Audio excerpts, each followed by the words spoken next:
ప్రభువా నేను నమ్ముచున్నాను, ప్రభువా నేను నమ్ముచున్నాను, సమస్తమును సాధ్యమని ప్రభువా నేను నమ్ముచున్నాను. ఒక క్షణం మనం నిలబడి తల్ల ఉంచుకుందాము. ప్రభుని యేసు, మేము నమ్మి ఉన్నామని ఇది పాడుట వలన అనుకుతో కూడిన మా పద్ధతి ద్వారా నీకు తెలియపరచ ప్రయత్నం చేస్తున్నాము. ప్రభువా, నీ యొక్క వాక్యంలో ఉండి మాకు ఏదైతే అవసరమైనదో అది మాకు అనుగ్రహించుటకై నీవు జీవపు రొట్టెను విరుచుట కొనసాగించుచునే ఉండుమని మేము ప్రార్థన చేస్తున్నాము. యేసు నామములో అది అడుగుచున్నాము. ఆమేన్. మీరు కూర్చునవచ్చును. ఇది ఖచ్చితమని నేను అనుకుంటున్నాను. దేవుని యొక్క మహనీయమైన ఆశీర్వాదాలు ఈ శ్రోతలపై ఇంకా దిగివచ్చినట్లు సభల సాపరిత అను మాట అగు ఆమేన్ అనున్నది చెప్పినట్లయితే అది సరిపోతుంది. ఈ ఉదయం నేను కూర్చుని కూటాన్ని జాగ్రత్తగా ఆలకించాను. ప్రతి ఒక్కరూ వివిధమైన రీతిల్లో వారి సాక్ష్యాలను తెలుపుటకును గురించి నేను ఆనందించాను.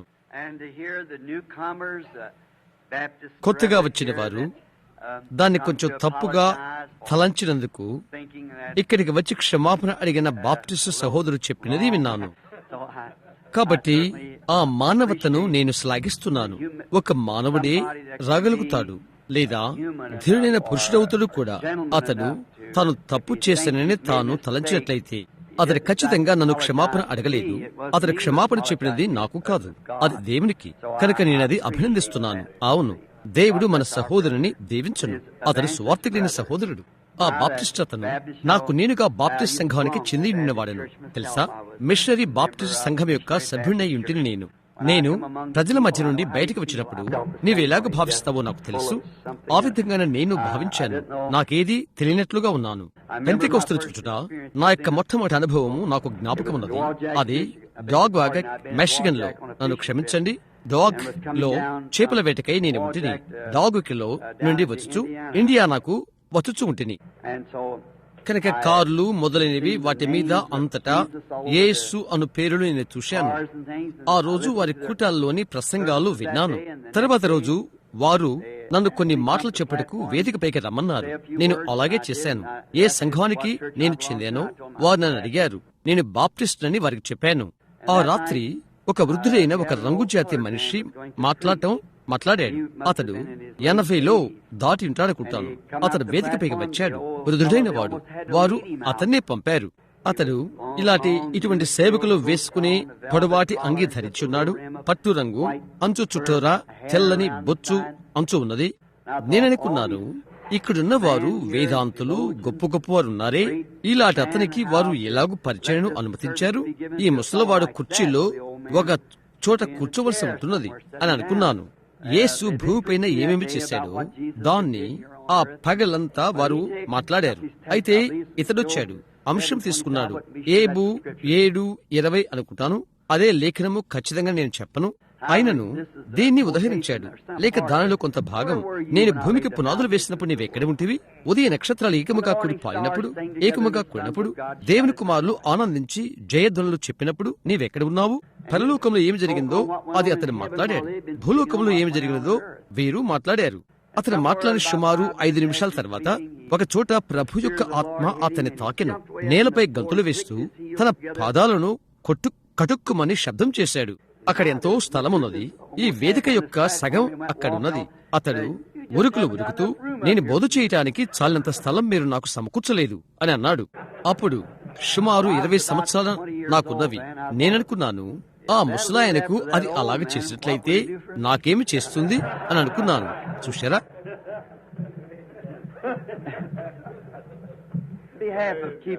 మన యొక్క క్రొత్త సహోదరులకు ప్రతిదీ క్రమంగా ఉంచుట కొరకై మనం నిజంగా మన యొక్క సహవాసంలోకి ఆహ్వానిద్దాము. ఇక్కడ ఒక పూజారి ఒకరు కూర్చున్నాడని వారు ప్రకటన చేశారని నేను అనుకుంటున్నాను. ఐరిష్ వాడినై ఉండి నా యొక్క ప్రజలు కథోలిక్కులు కాబట్టి అక్కడ 2 కంటే ఎక్కువ మంది ఉన్నారు. బాప్టిస్టు రకరకాలైన వారు. కొంచెం సేపు క్రితము మీరు కొద్దిగా తబ్బిబులై ఉండవచ్చును. దాని గురించి ఏ ఒక్క సహోదరుడు మాట్లాడకుండా ఉండుట నేను గమనించాను. కానీ నేను ఇది సరిసేయుటకు ప్రయత్నించదనని తలంచాను. సహోదరు షెకారియన్ మొదటి వర్తమానికుడు ఆనందముతో ఎంతగానో నిండిపోయిన తర్వాత ప్రభు యొక్క రాకడ ఎంతో సమీపంగా ఉందని ఎరిగిన వాడై మనకై అతడు భాషలతో మాట్లాడాను. దానికి అనువాదం చెప్పుటకు మనకు అనువాదికులున్నారు. లేఖనము దాని గురించి చెప్తుంది, అనువాదికులు లేనట్లయితే వారు నిశ్శబ్దముగా ఉండవలెను అని. అయితే వారు భాషలతో మాట్లాడినట్లయితే తరువాత దానికి అర్థం చెప్పాలి, అది ప్రవచనం అవుతుంది.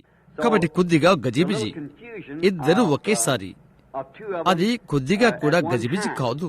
చూశారా? ఎందుకనగా అందులో ఒకరు అనువాదం చెప్పుచున్నారు, మరొకరు ప్రవచించుచున్నారు. మనకు సహోదరులు అర్థం చేసుకున్నారని నేను అనుకుంటాను. వారు అర్థం చేసుకున్నట్లయితే, ఎందుకంటే అందులో ఒకరు సరిగా ఎచ్చుచున్నారు. ఒక్కొక్కరి కాల వ్యవధి మీరు గమనించారా? మరొకరు ఎంతగానో తాను నింపబడి దేవుని యొక్క ఆత్మ ఒకరి ద్వారా మాట్లాడుచున్నాడు. అర్థం చెప్పుట మరొకరు అర్థం చెప్పుచున్నాడు. తద్వారా అది విషదంగా ఉన్నట్లుగా కొన్నిసార్లు ప్రకృతి సంబంధమైన మనిషికి మన యొక్క ప్రశస్త సహోదరుడు ఈ ఉదయం క్షమాపణ కోరినట్లుగా ఉంటుంది. అర్థం చేసుకునే వ్యక్తికి కొంచెం గందరగోళంగా ఉంటుంది. అయితే ఎవరైతే లోపల ఉన్నారో, యుద్ధ వీరులమైన మనము లోపల ఉన్నాము. ఇవేంటో మనమది అర్థం చేసుకుంటాము. కనుక కేవలము తలంపు కోసము అది సరి అంటే దాన్ని గురించి కొంత చెప్తాను.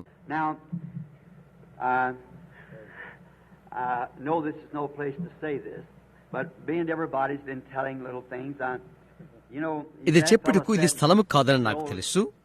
అయితే ప్రతి ఒక్కరూ చిన్న చిన్న విషయాలు చెప్తుంటారు. అతడు ఆ రంగుజాతి మనిషి చెప్పాడు తెలుసా, నేను మాట్లాడటానికి తగినంత స్థలము మీరు ఇవ్వలేదు అని అన్నాడు. మాట్లాడటకు చాలినంత సమయము మీరు ఇవ్వటం లేదు, లేదా చాలా వివరంగా మాట్లాడటకు సమయం ఇవ్వట్లేదు. ఒక దినాన ఒక దైవసేవకుడు వచ్చాడు ఒక సంఘానికి. అతను 20 సంవత్సరముల నుండి సంఘ కాపరిగా ఉంటున్నాడు. అతను తన యొక్క సంఘములో ఖచ్చితంగా ఆదివారం ఉదయం 30 నిమిషాలే మాట్లాడతాడు. అతడు అన్నాడు, ఈ ఆదివారం ఉదయం 3 గంటలు మాట్లాడాను. కాబట్టి సంఘ పరిచారకుల బోర్డు అతని లోపలికి పిలిపించి, సంఘ కాపరి గారు, నిజంగా నిన్ను మేము అభినందిస్తున్నాము అని చెప్పారు. ఇంకా అన్నారు, నీవు బైబిల్ కొరకును దాని యొక్క హక్కుల కొరకును నిలబడతావని మాకు ఎల్లప్పుడూ తెలుసు. ఆ తర్వాత వారన్నారు, మేము దేవుని ఎదుట పవిత్రంగా నిర్మలంగా ఉండు కొరకై నీవెల్లప్పుడూ మమ్మల్ని సరిచేస్తావు. మేము నిన్ను అభినందిస్తున్నాము. నీవు దేవుని సేవకుడు అని మేము నమ్ముతున్నాము. ఈ ఉదయం వర్తమానం మేము నిజంగా శ్లాఘించాము. అయితే వారన్నారు, అయితే అక్కడ ఒక విషయం మేము అడగాలనుకుంటున్నాం. ఇంకా చెప్పారు, మేము నీకు కాల పరిమితిని ఇచ్చాము ఒక సంఘ పరిచారకుల బోర్డుగా అని వారన్నారు. ఇంకా చెప్పారు, ప్రతి ఒక్క ఆదివారం ఉదయం నీవు ఖచ్చితంగా 30 నిమిషాలే మాట్లాడతావు. మరి ఈరోజు 3 గంటలు అన్నారు. మేము ప్రతి ముక్కను అభినందిస్తున్నాము. అది మంచిదే. ఆ వృద్ధుని సంతోషభరితనుగా చేసినట్లుగా ఉంది. మీరు చూశారా? అతను చెప్పాడు, సరే సహోదరులారా, అది ఎలాగ జరిగిందో మీకు చెప్తాను అన్నాడు. ప్రతి ఆదివారము నేను వేదిక ఎద్దుకు వెళ్ళినప్పుడు ఇలా చెప్తున్నాను. ప్రతి ఆదివారము వేదిక ఎద్దుకుని వెళ్ళినప్పుడు నా నోట్లో చిన్న తీయటి బిళ్ళలు పెట్టుకునేవాడను. ఇంకా చెప్పాడు, నేను దాన్ని చీకుతూ ఉంటాను. చెప్పాడు, తీయటి బిళ్ళ అయిపోతే అది 30 నిమిషాలు మాత్రమే పడుతుంది. ఇంకా అన్నాడు, అప్పుడు బోధను నిలిపివేస్తాను. అతడు అన్నాడు, ఈ ఉదయం ఏం జరిగిందో తెలుసా? అది కొద్దిగా ఎక్కువ సమయమైందని అనుకున్నాను. అది బయటకు ఊశాను. నా నోట్లో గుండి పెట్టుకున్నాను.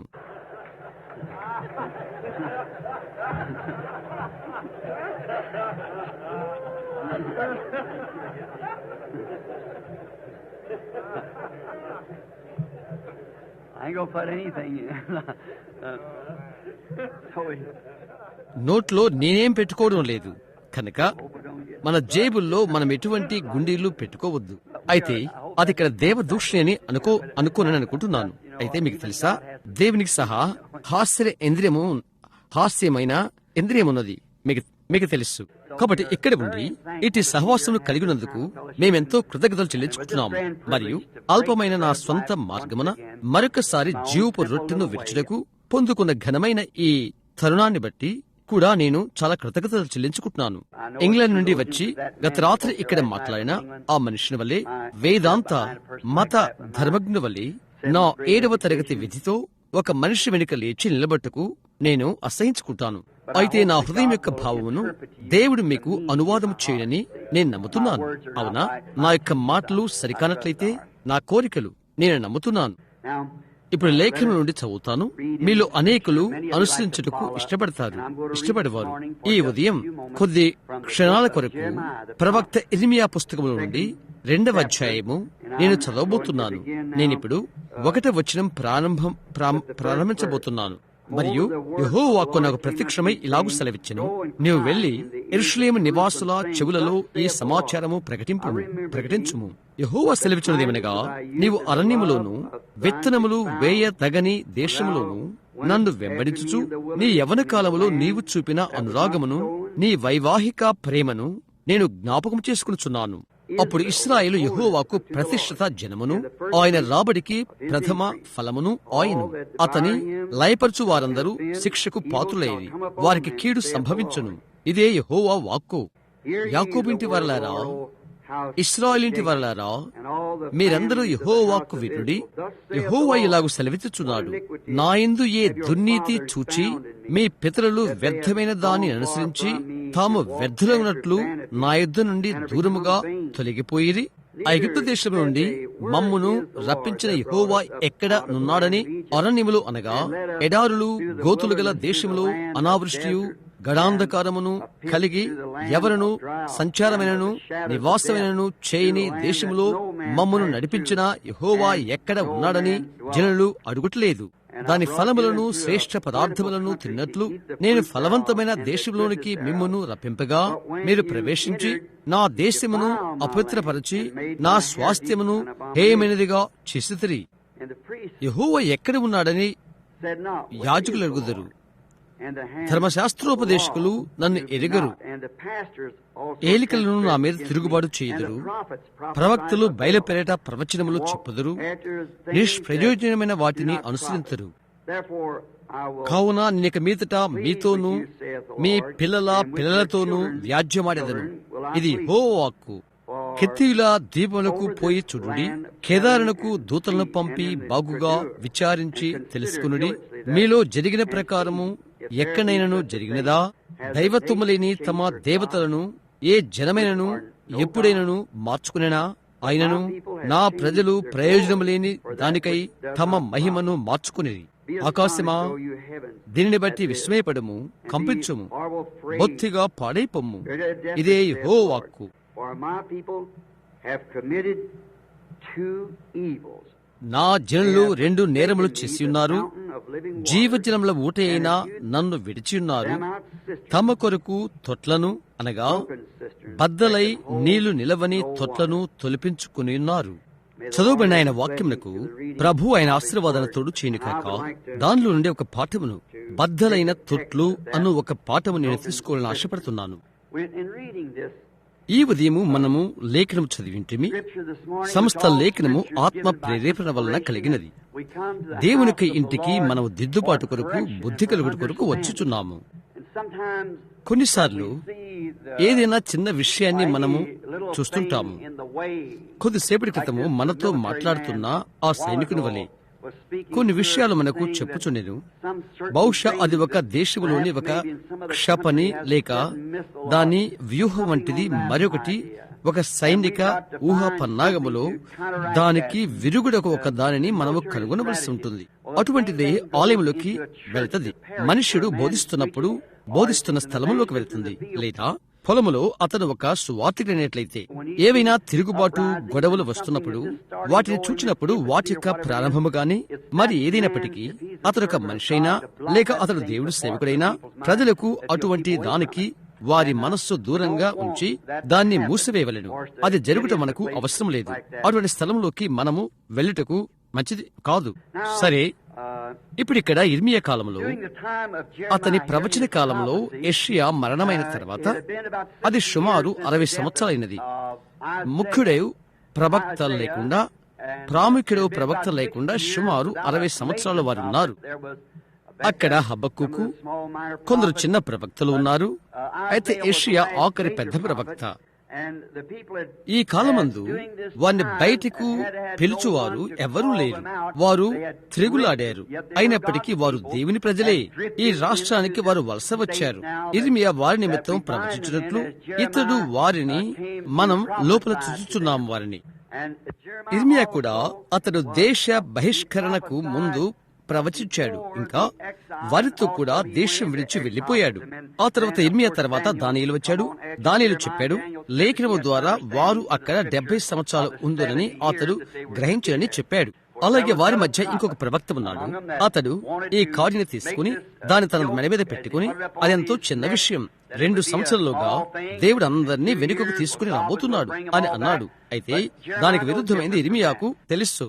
ఎవరైతే అబద్ధముగా ప్రవచించిండో ఆ ప్రవక్తకు ఏమి జరిగినదో మనకు తెలుసు. అదే సంవత్సరంలో అతను చచ్చిపోయాడు. కాబట్టి అతడు ఉండుటకు దేవుడు అనుమతి ఇవ్వలేదు. మరియు ఆ దినాన ఉన్నటువంటి ప్రజల పరిస్థితులేవో మనము గమనిద్దాము. నేను ఏ ఉద్దేశంతో ఇక్కడ చెప్పుటకు కొన్ని లేఖనాలు చిన్న వివరణ పట్టిని ఉంచి ఉన్నానో నేను ఉద్దేశించినవి కావు. మీరు అపార్థం చేసుకోకూడదని కోరుచున్నాను. అలవాటుగా లేఖనాలు మొదలైనవి వ్రాసించుకొనను. అయితే 25ను నేను 2వ మారు దాటియున్నాను. కాబట్టి అలవాటుగా నాకు జ్ఞాపకమున్నట్లుగా జ్ఞాపకముండవు. కాబట్టి ఒక విధంగా నేను ఎరుగునట్లుగా అక్కడి నుండి నేను ఎక్కడికి వెళ్తున్నానో తెలుసుకున్నట్లుగా లేఖనాన్ని నేను వ్రాసుకుంటాను. తర్వాత లోగుల కొరకై ప్రార్థించడానికి ఎంతో సమయం బయటికి వెళ్లిపోవుట నేను చేయవలసినట్లుగా నిజంగా నాకు సమయం లేదు. అయితే ఈ గొప్ప దినము యొక్క ఈ దినపు ప్రవక్త అతడు ఇర్మియా, అతడు ఆమోసు, అనేక మంది ఇతర ప్రవక్తలు వచ్చినట్లుగా అలాంటి క్రమంలో అతడు ఉన్నాడు. దేశం యొక్క స్థితిగతులు చూచి అతడు ఉద్రేకపడ్డాడు.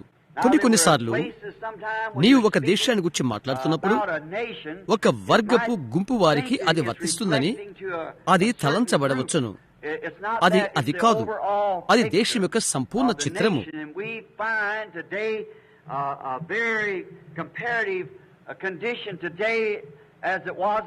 ఇర్మియా దినాలలో అది ఎలాగున్నదో ఈనాటి స్థితిగతులకు అది చాలా పోలికగా ఉన్నట్లు మనం చూస్తున్నాము. దేశమంతా కొద్దిగానో మరింతగానో విగ్రహారాధనలకు వెళ్లిపోయినది. ఒక విధంగా దేవునికి దూరంగా వెళ్లిపోయిందని చెప్తాను. అలాగే చేయడం ద్వారా అది వేదిక యొక్క బలహీనత అవుతుంది. ఎందుకంటే వేదిక క్రమములో ఉన్నట్లయితే మరియు దేవుని వాక్యముతో ఉండినట్లయితే ఇక్కడ దేవుడు ఎలాగో కదలుచున్నాడో ఆయన ప్రతి ఒక్క సంఘములో కూడా అలాగే ఉంటాడు. అయితే దానికి దూరంగా వారు నడిచారు, దూరంగా వారు నడిపించారు. అటు దానికి నేను ఈ ఉదయం మాట్లాడుటకు ఆశపడుతున్నాను. అది అన్ని కళలో కూడా నిజమేనని మనం తెలుసుకుంటున్నాము. అతడు ఆమోస్ అనుకుంటారు. కొద్దిసేపటి క్రితము నేను అతన్ని వివరణ ఇచ్చినట్లుగా అతడు చెప్పాడు, నేను ప్రవక్తని కాదు, ప్రవక్త కుమారుని కాదు అని చెప్పాడు. అయితే అతడు చెప్పాడు, సింహము గర్జించగా భయపడినవాడెవడు అని. అరణ్యములో అసలైన సింహం యొక్క గర్జన ఎప్పుడైనా ఎవరైనా విన్నట్లయితే ఇక్కడ చుట్టూ బోనుల్లో మీరు వినేవి కేవలం పెళ్లి కూతులు మాత్రమే. అయితే అడవులలో ఒకటి గర్జిస్తే ప్రతి ఒక్కటి నిశ్శబ్దమైపోవలసిందే. వాటిని వేటాటి కొరకై నేను అడవుల్లో పండుకున్నాను. అతడు మృగాలకు రాజు. ఆ సింహము గర్జించినప్పుడు చివరకు కందరికి సహా అరుపులను నిలిపివేస్తుంది. ప్రతిది కూడా నక్కలు, గురిపోతులు అరుపులు అరుస్తవి. మిగతా జంతువులు, కోతులు, జిరంగులు, కొండజాతి కోతులు వాటి యొక్క పెద్ద అరుపులు నిన్న గూర్చి నీవు చేస్తే నీకు వినబడదు. అయితే కొద్ది దూరంలో సింహము గర్జించితే ప్రతి కందరిగా అరుపులు నిలిపివేస్తుంది. చూశారా, ప్రతిదీ దానికి భయపడుతుంది. అయినను అతని చంపగలవి అనేకములున్నవి. అయితే అతని మృగరాజుగా గుర్తించబడ్డాడు. అతడు చెప్పాడు, సింహము గర్జించగా భయపడిన వాడెవడు? అతడు చెప్పాడు, దేవుడు మాట్లాడగా ప్రవచింపని వాడెవడు? ఆ స్థితి తిరిగి ఈనాటి సవాళ్లు ఎదుర్కొంటుందని నేను అనుకుంటున్నాను. దేవుడు మాట్లాడాడు. చూశారా, గోడ మీద చేవరాతను మనం చూస్తున్నాము. మనము కడవరి కాలంలో ఉన్నామని ప్రవచించుటకు ఇదెంతో సులభము. ప్రతి ఒక్క సంఘశాఖ యొక్క భాగం నుండి కత్తోలిక విశ్వాసం మొదలు ప్రొటెస్టాంట్ సంఘాల వరకు, బౌద్ధుడు, ఇంకా ఇండియా నుండి ఇంకా ఏమున్నవో ప్రతి చోట నుండి దేవుని చూస్తున్నాము. ఆయన ప్రజలను కలిసి పిలుచుచున్నాడు, వారిని కూటమి చేస్తున్నాడు. అందుకొరకు నేనెంతో ఆనందంగా ఉన్నాను. ఈ రోజు వచ్చు చూడట చూచి నేను సంతోషిస్తున్నాను. అది ఘనమైన దినము, మహా గంభీరమైన తరుణాల్లో ఒకటి. అది నేనది కలిగి ఉన్నట్లయితే, ఈ లోకమున్నదని ముందుగా నేను ఎరిగినట్లయితే, దేవునికి భాగమైన ఆత్మలు మనమైనప్పుడు జగత్పునాదికి మునిపే ఆయనతో కూడా ఉండి ఉంటివి. ఎందుకనగా నిత్య జీవము యొక్క ఒకే రూపము ఉన్నది, అది దేవుడు. మనము ఆయన యొక్క భాగము. మనము ఎరగవలసినవి, మనము తలంచవలసినవి ఒక ఉనికి ఉండి మనకేమీ ఎక్కువ లేదు. అయితే భూమికి పునాదులు వేయబడక మునిపే మనం ఆయన తలంపుల్లో ఉన్నాము. ఎందుకనగా మనము ఆయన యొక్క భాగమై ఉన్నాము. నా కుమారుడు నాలో భాగమైనట్లుగా, నా తండ్రిలో నేను భాగమైనట్లుగా అలాగున్నాను. ఆయన యొక్క భవిష్యత్ జ్ఞానాన్ని బట్టి మనము దేవుని యొక్క కుమారులము, కుమార్తెలమై ఉన్నాము. అక్కడ వెనకాల ఇప్పుడు నేను ఎరిగి ఉన్నట్లయితే కాలం యొక్క సమస్త వైశాల్యమును నేను చూచినుండేవాడును. ఏ కాలములో నీవు నివసించాలని అనుకుంటున్నావు అని ఆయనను అడిగేవాడు. ఇప్పుడున్న ఇదే సమయం అని నేను చెప్తాను.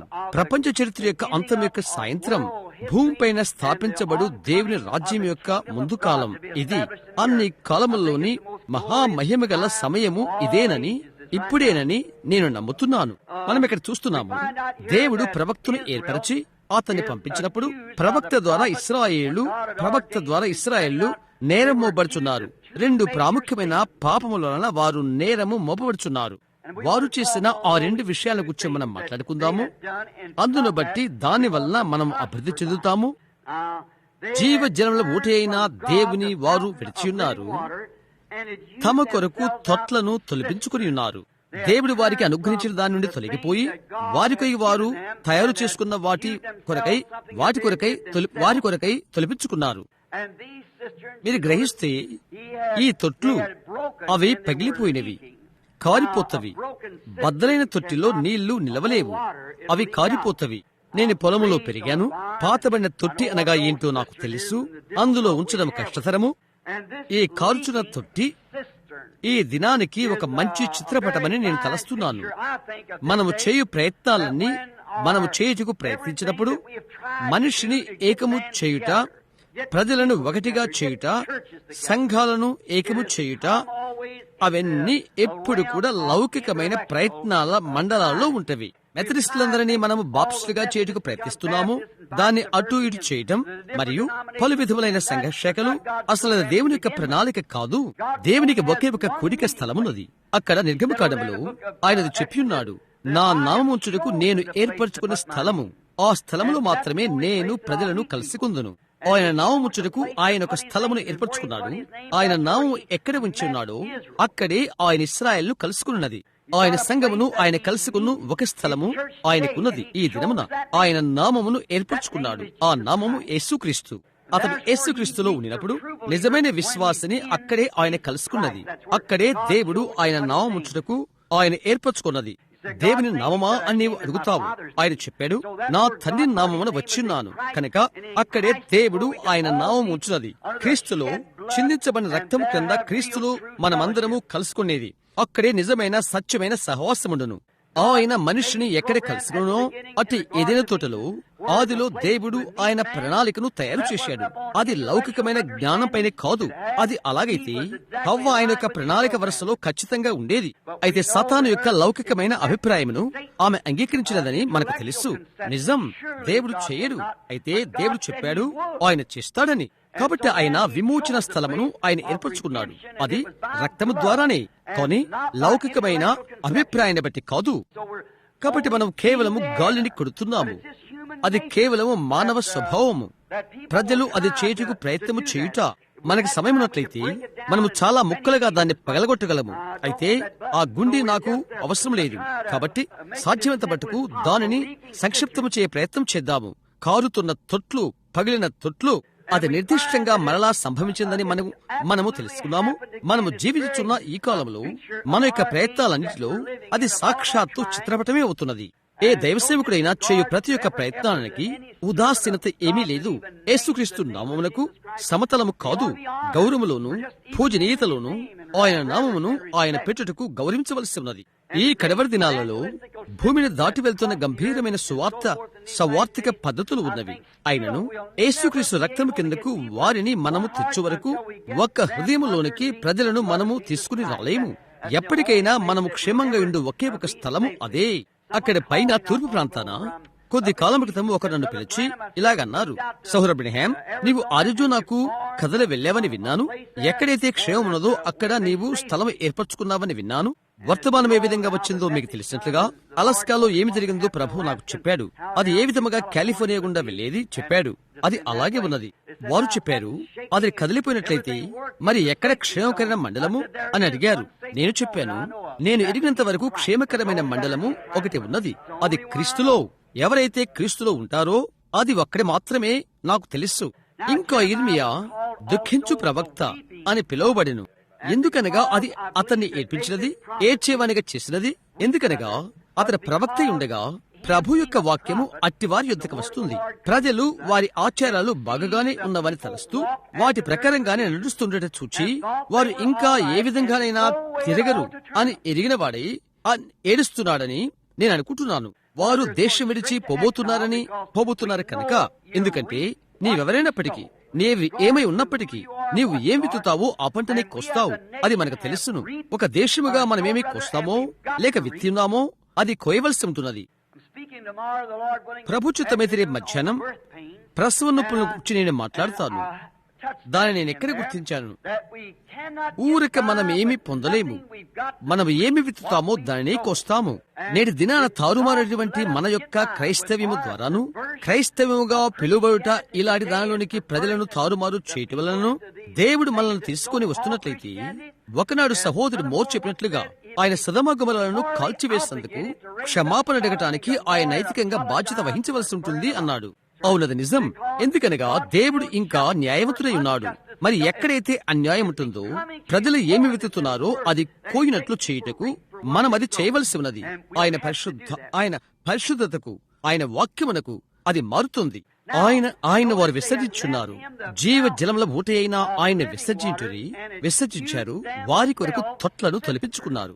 సరే, తొట్టి అనేది అర్థం చేసుకోలేని వారు బహుశా ఒకరుండవచ్చునేమో. బావి యొక్క స్థానాన్ని తీసుకుని మనుషులు తయారు చేసిన చెరువు లేక తటాకము అది ఒకరు త్రవ్వి తయారు చేసినది. తటాకము లేక చెరువు అనగా ఎంతమందికి తెలుసు? మంచిది. సరే, చాలా మంది గ్రామ ప్రజలు ఈ ఉదయం ఇక్కడ ఉన్నారు. ఒక స్థలంలో ఉన్న ఒక పాత చెరువు, ఒక తొట్టి నాకు జ్ఞాపకం ఉంది. అది ఎలాగుంటుందో చూశాను. అలాంటి దాని నుండి నీళ్లు త్రాగటకు నేను ఎప్పుడు భయపడేవాడను.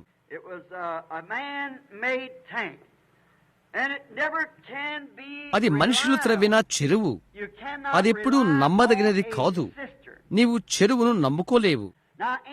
మనుషుడు ఏ చేసినప్పటికీ అది ఎప్పుడు కూడా మంచిది కాదు. అయితే ప్రభు కాలమును ఘటనాచక్రంలో ఉంచాడు. భూమి చుట్టూ తిరుగుతుంది. ప్రతి సంవత్సరము, ప్రతి సమయము అది దాటుతున్నప్పుడు, ప్రతిరోజు, ప్రతి గంట సూర్యుడు అస్తమిస్తాడు. అది ఎన్నడూ అంతరించదు. అయితే చాలా శ్రేష్టమైన గడియారాలు మనం తీసుకుంటాము. చాలాసార్లు నెల రోజుల సమయంలోనే సందేహం లేకుండా పాడవుతేవి అవి. అయితే చూడు, దేవుడు చేసిన ప్రతిదీ పరిపూర్ణమైనది. మనుషుడు చేసినది అది అసంపూర్ణమైనది. కాబట్టి నీకు సంపూర్ణమైనది ఉన్నప్పుడు ఎందుకని అసంపూర్ణమైన దాన్ని అంగీకరిస్తావు? పెంతెకోస్తు వారమైన మనల గురించి నేను ఎల్లప్పుడూ చెప్తుంటాను. మనకు తెలుసు, బహుశా మనము దేవుని యొక్క క్రమములో బయట లేము. మనము నమ్మము. అయితే మనలో మరొకరిని అనుకరణ చేయు ఉన్నారని కూడా మనం ఎరగవలసి ఉన్నది. అది కేవలం మానవత్వము. అది చేయుటకు వారు ప్రయత్నం చేస్తారు. బైబిల్ గ్రంథంలో వారు చేశారు. నేను పౌలు వాడను, నేను శీల వాడను, అలాగూ చేశారు. అయితే ఒకరు ఏది చేశారో లేక చేయుచున్నారో దాన్ని అనుకరణ చేయుటకు వారు ప్రయత్నించారు. అయితే ఆకాశం నిండుగా నిజమైన విషయాలుండగా, వాగ్దానం మీకు మీ పిల్లలకు చెందును అని చెప్పబడుచుండగా, అబద్ధపు అనుకరణ మీరెందుకు అంగీకరిస్తారు? వ్యత్యాసకరమైన ఒకదాన్ని మనమెందుకు అంగీకరించవలెను? బైబిల్ గ్రంథము కలుషితము లేని దేవుని వాక్యమే అన్నప్పుడు ఎందుకు మనము పాత పాఠాలను లేక మూఢ సిద్ధాంతాలను తీసుకోవాలి? ప్రకటన 22:18లో దానిలో నుండి ఒక్క మాటను తీసివేసినప్పటికీ లేక ఒక్క మాటను దానికి కలిపినప్పటికీ జీవ గ్రంథములో నుండి అతని భాగము తీసివేయబడనని ప్రభువైన యేసు చెప్పుచుండగా, ఒకటి ఎందుకు కలపాలి? అందులో ఉండి ఒకటి ఎందుకు తీసివేయాలి? మానవ జాతిని భూమి మీద మొదట దేవుడు ఉంచినప్పుడు ఆయన వాక్యము ద్వారా వారు జీవించవాలని ఆయన వారికి చెప్పాడు. దేవుని యొక్క వాక్యము గొలుసు వంటిది. దాంతో నీవు నరకంలోకి వెళ్తావు. దానికి బలహీనమైన కొక్కెము ఎంత బలమైనదో గొలుసు అంతా కూడా అంతే బలమైనది అవుతుంది. దానిలోని ప్రతి ఒక్క మాటను మనము గైకొనవలనని దేవుడు కోరుచున్నాడు. బైబిల్లో మొట్టమొదటిది ఒక వాక్యమును విడగొట్టుట మరణం యొక్క అంధకారంలోకి మానవ జాతిని తీసుకువెళ్ళినది. బైబిల్ మధ్యలో యేసు వచ్చాడు.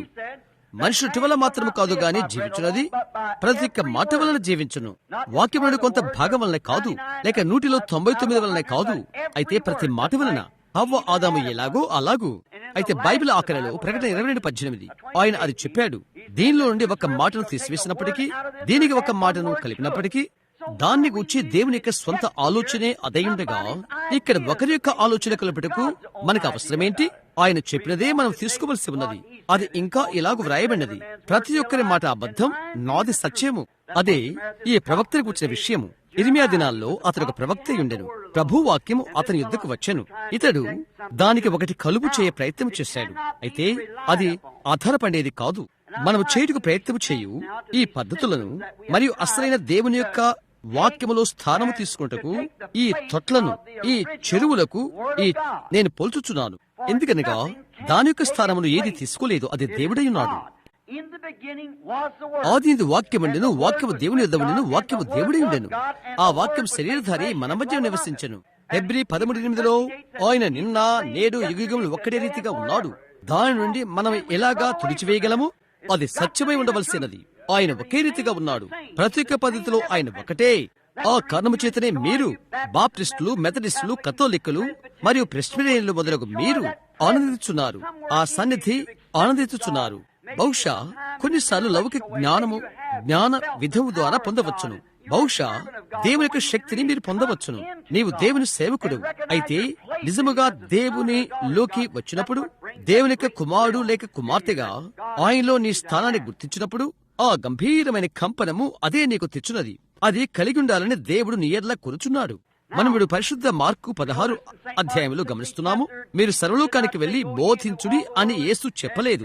ఆయన చెప్పాడు, వెళ్లి సువార్తను ప్రకటించుడి అని చెప్పాడు.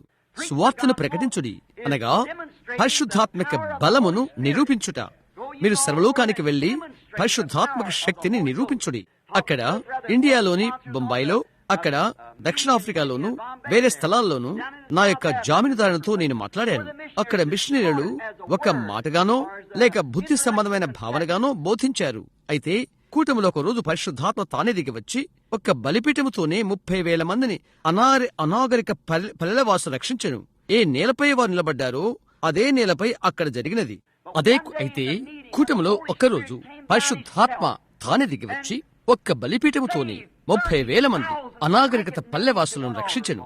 ఏ నేలపైన వారు నిలబడ్డారో అదే నేలపై అక్కడే అది జరిగినది. స్త్రీలు లోకములోకి వారు ఎలాగ వచ్చినప్పుడు ఎలా దిగంబరులుగా ఉన్నారో అలాగుండి అక్కడ నిలబడి ఉన్నారు. క్రీస్తును స్వీకరించడానికి వారు చేయి ఎత్తిన అదే క్షణంలోనే అది జరిగినది. పరిశుద్ధాత్మ ఆ స్థలంపై దిగగా ఒక్కసారిగా 25,000 మంది స్వస్థత పొందారు. తోపుడు కుర్చీలో నుండి, మంచాల్లో నుండి, చంక కర్రల్లో నుండి వారు లేచిపోయారు. ఆ పట్నం యొక్క మేయరు మరుసటి రోజు నన్ను కలిశాడు. వీధుల్లో వెళ్తున్న బండ్లలోకి బరువును చూశాడు. అక్కడ నిలబడి ఉన్న స్త్రీలు దిగంబరులుగా నిలబడి ఉన్నారు. వారు బట్టలు లేకుండా ఉన్నారనే వారికి తెలియదు. అయితే పరిశుద్ధాత్మ వారిని తాకిన వెంటనే వారు చేతులు ముడుచుకుని వారి యొక్క పురుషుల దగ్గర నుండి వారు వెళ్లిపోయారు. నేను ఆశ్చర్యపోతున్నాను.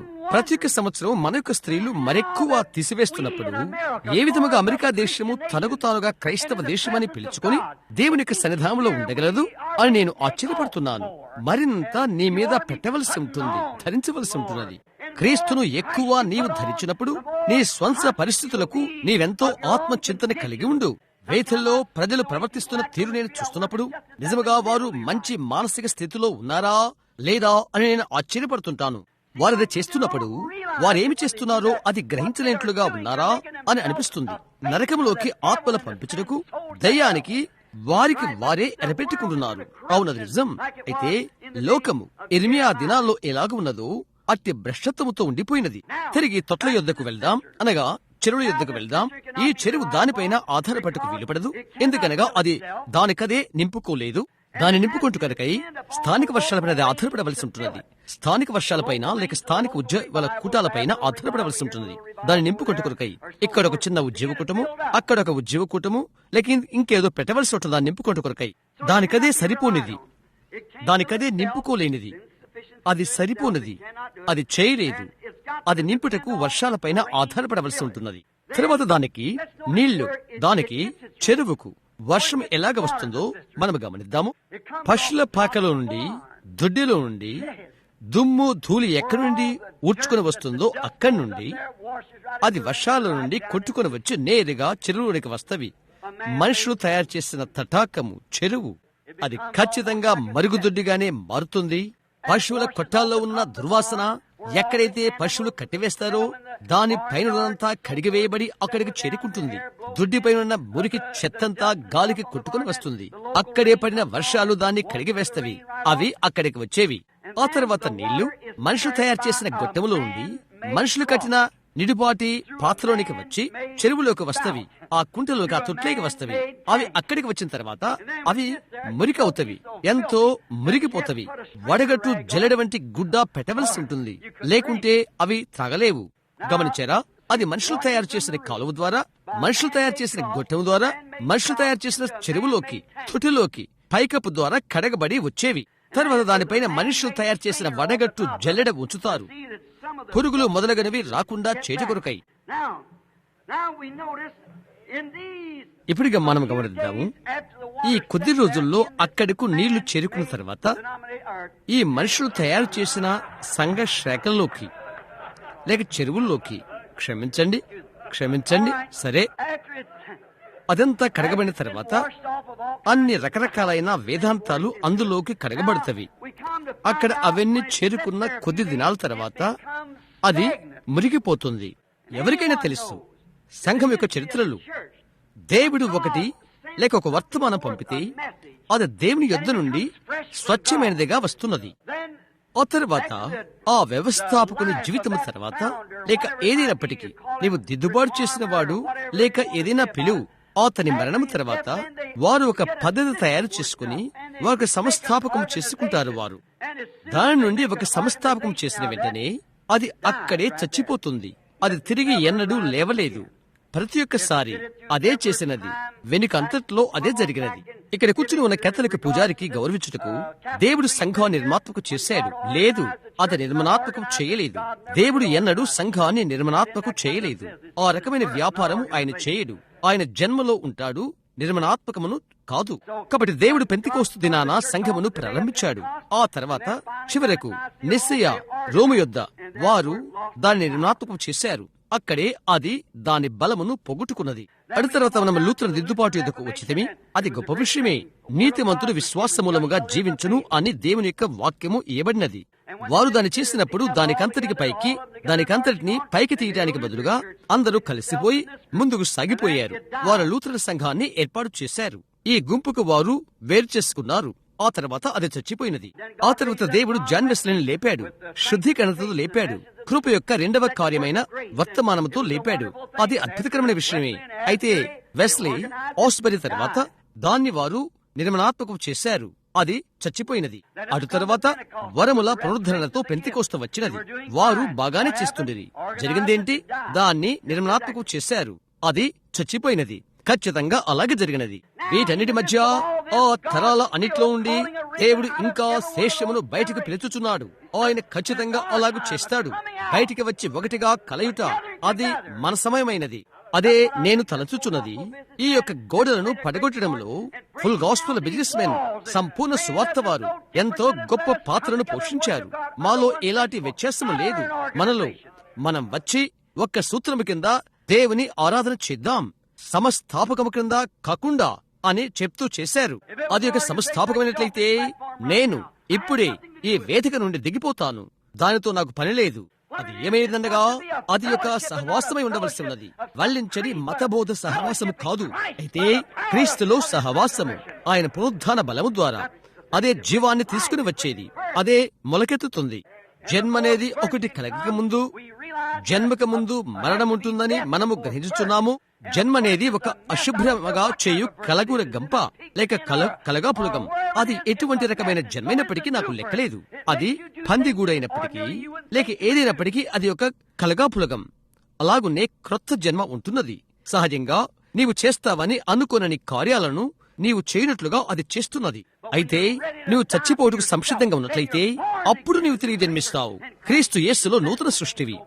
అప్పుడు కార్యాలు తెరవబడి జీవితము నూతనమైనదిగా నీకు అగుపిస్తుంది. ఎందుకనగా యేసుక్రీస్తును వ్యక్తిని నీవు అంగీకరించితివి.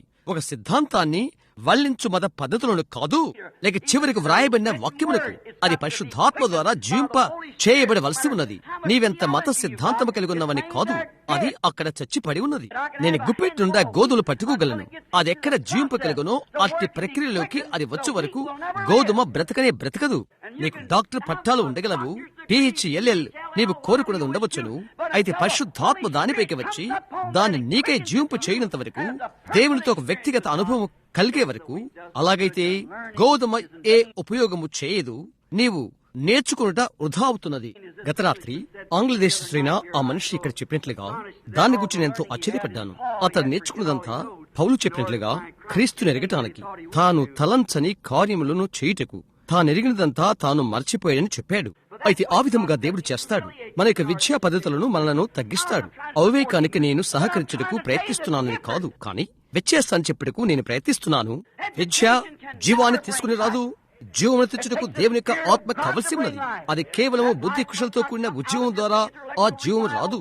అది బైబిల్ గ్రంథం నుండి రావాల్సి ఉన్నది. వాక్యపు ఉద్యోగం నుండి రావాలి.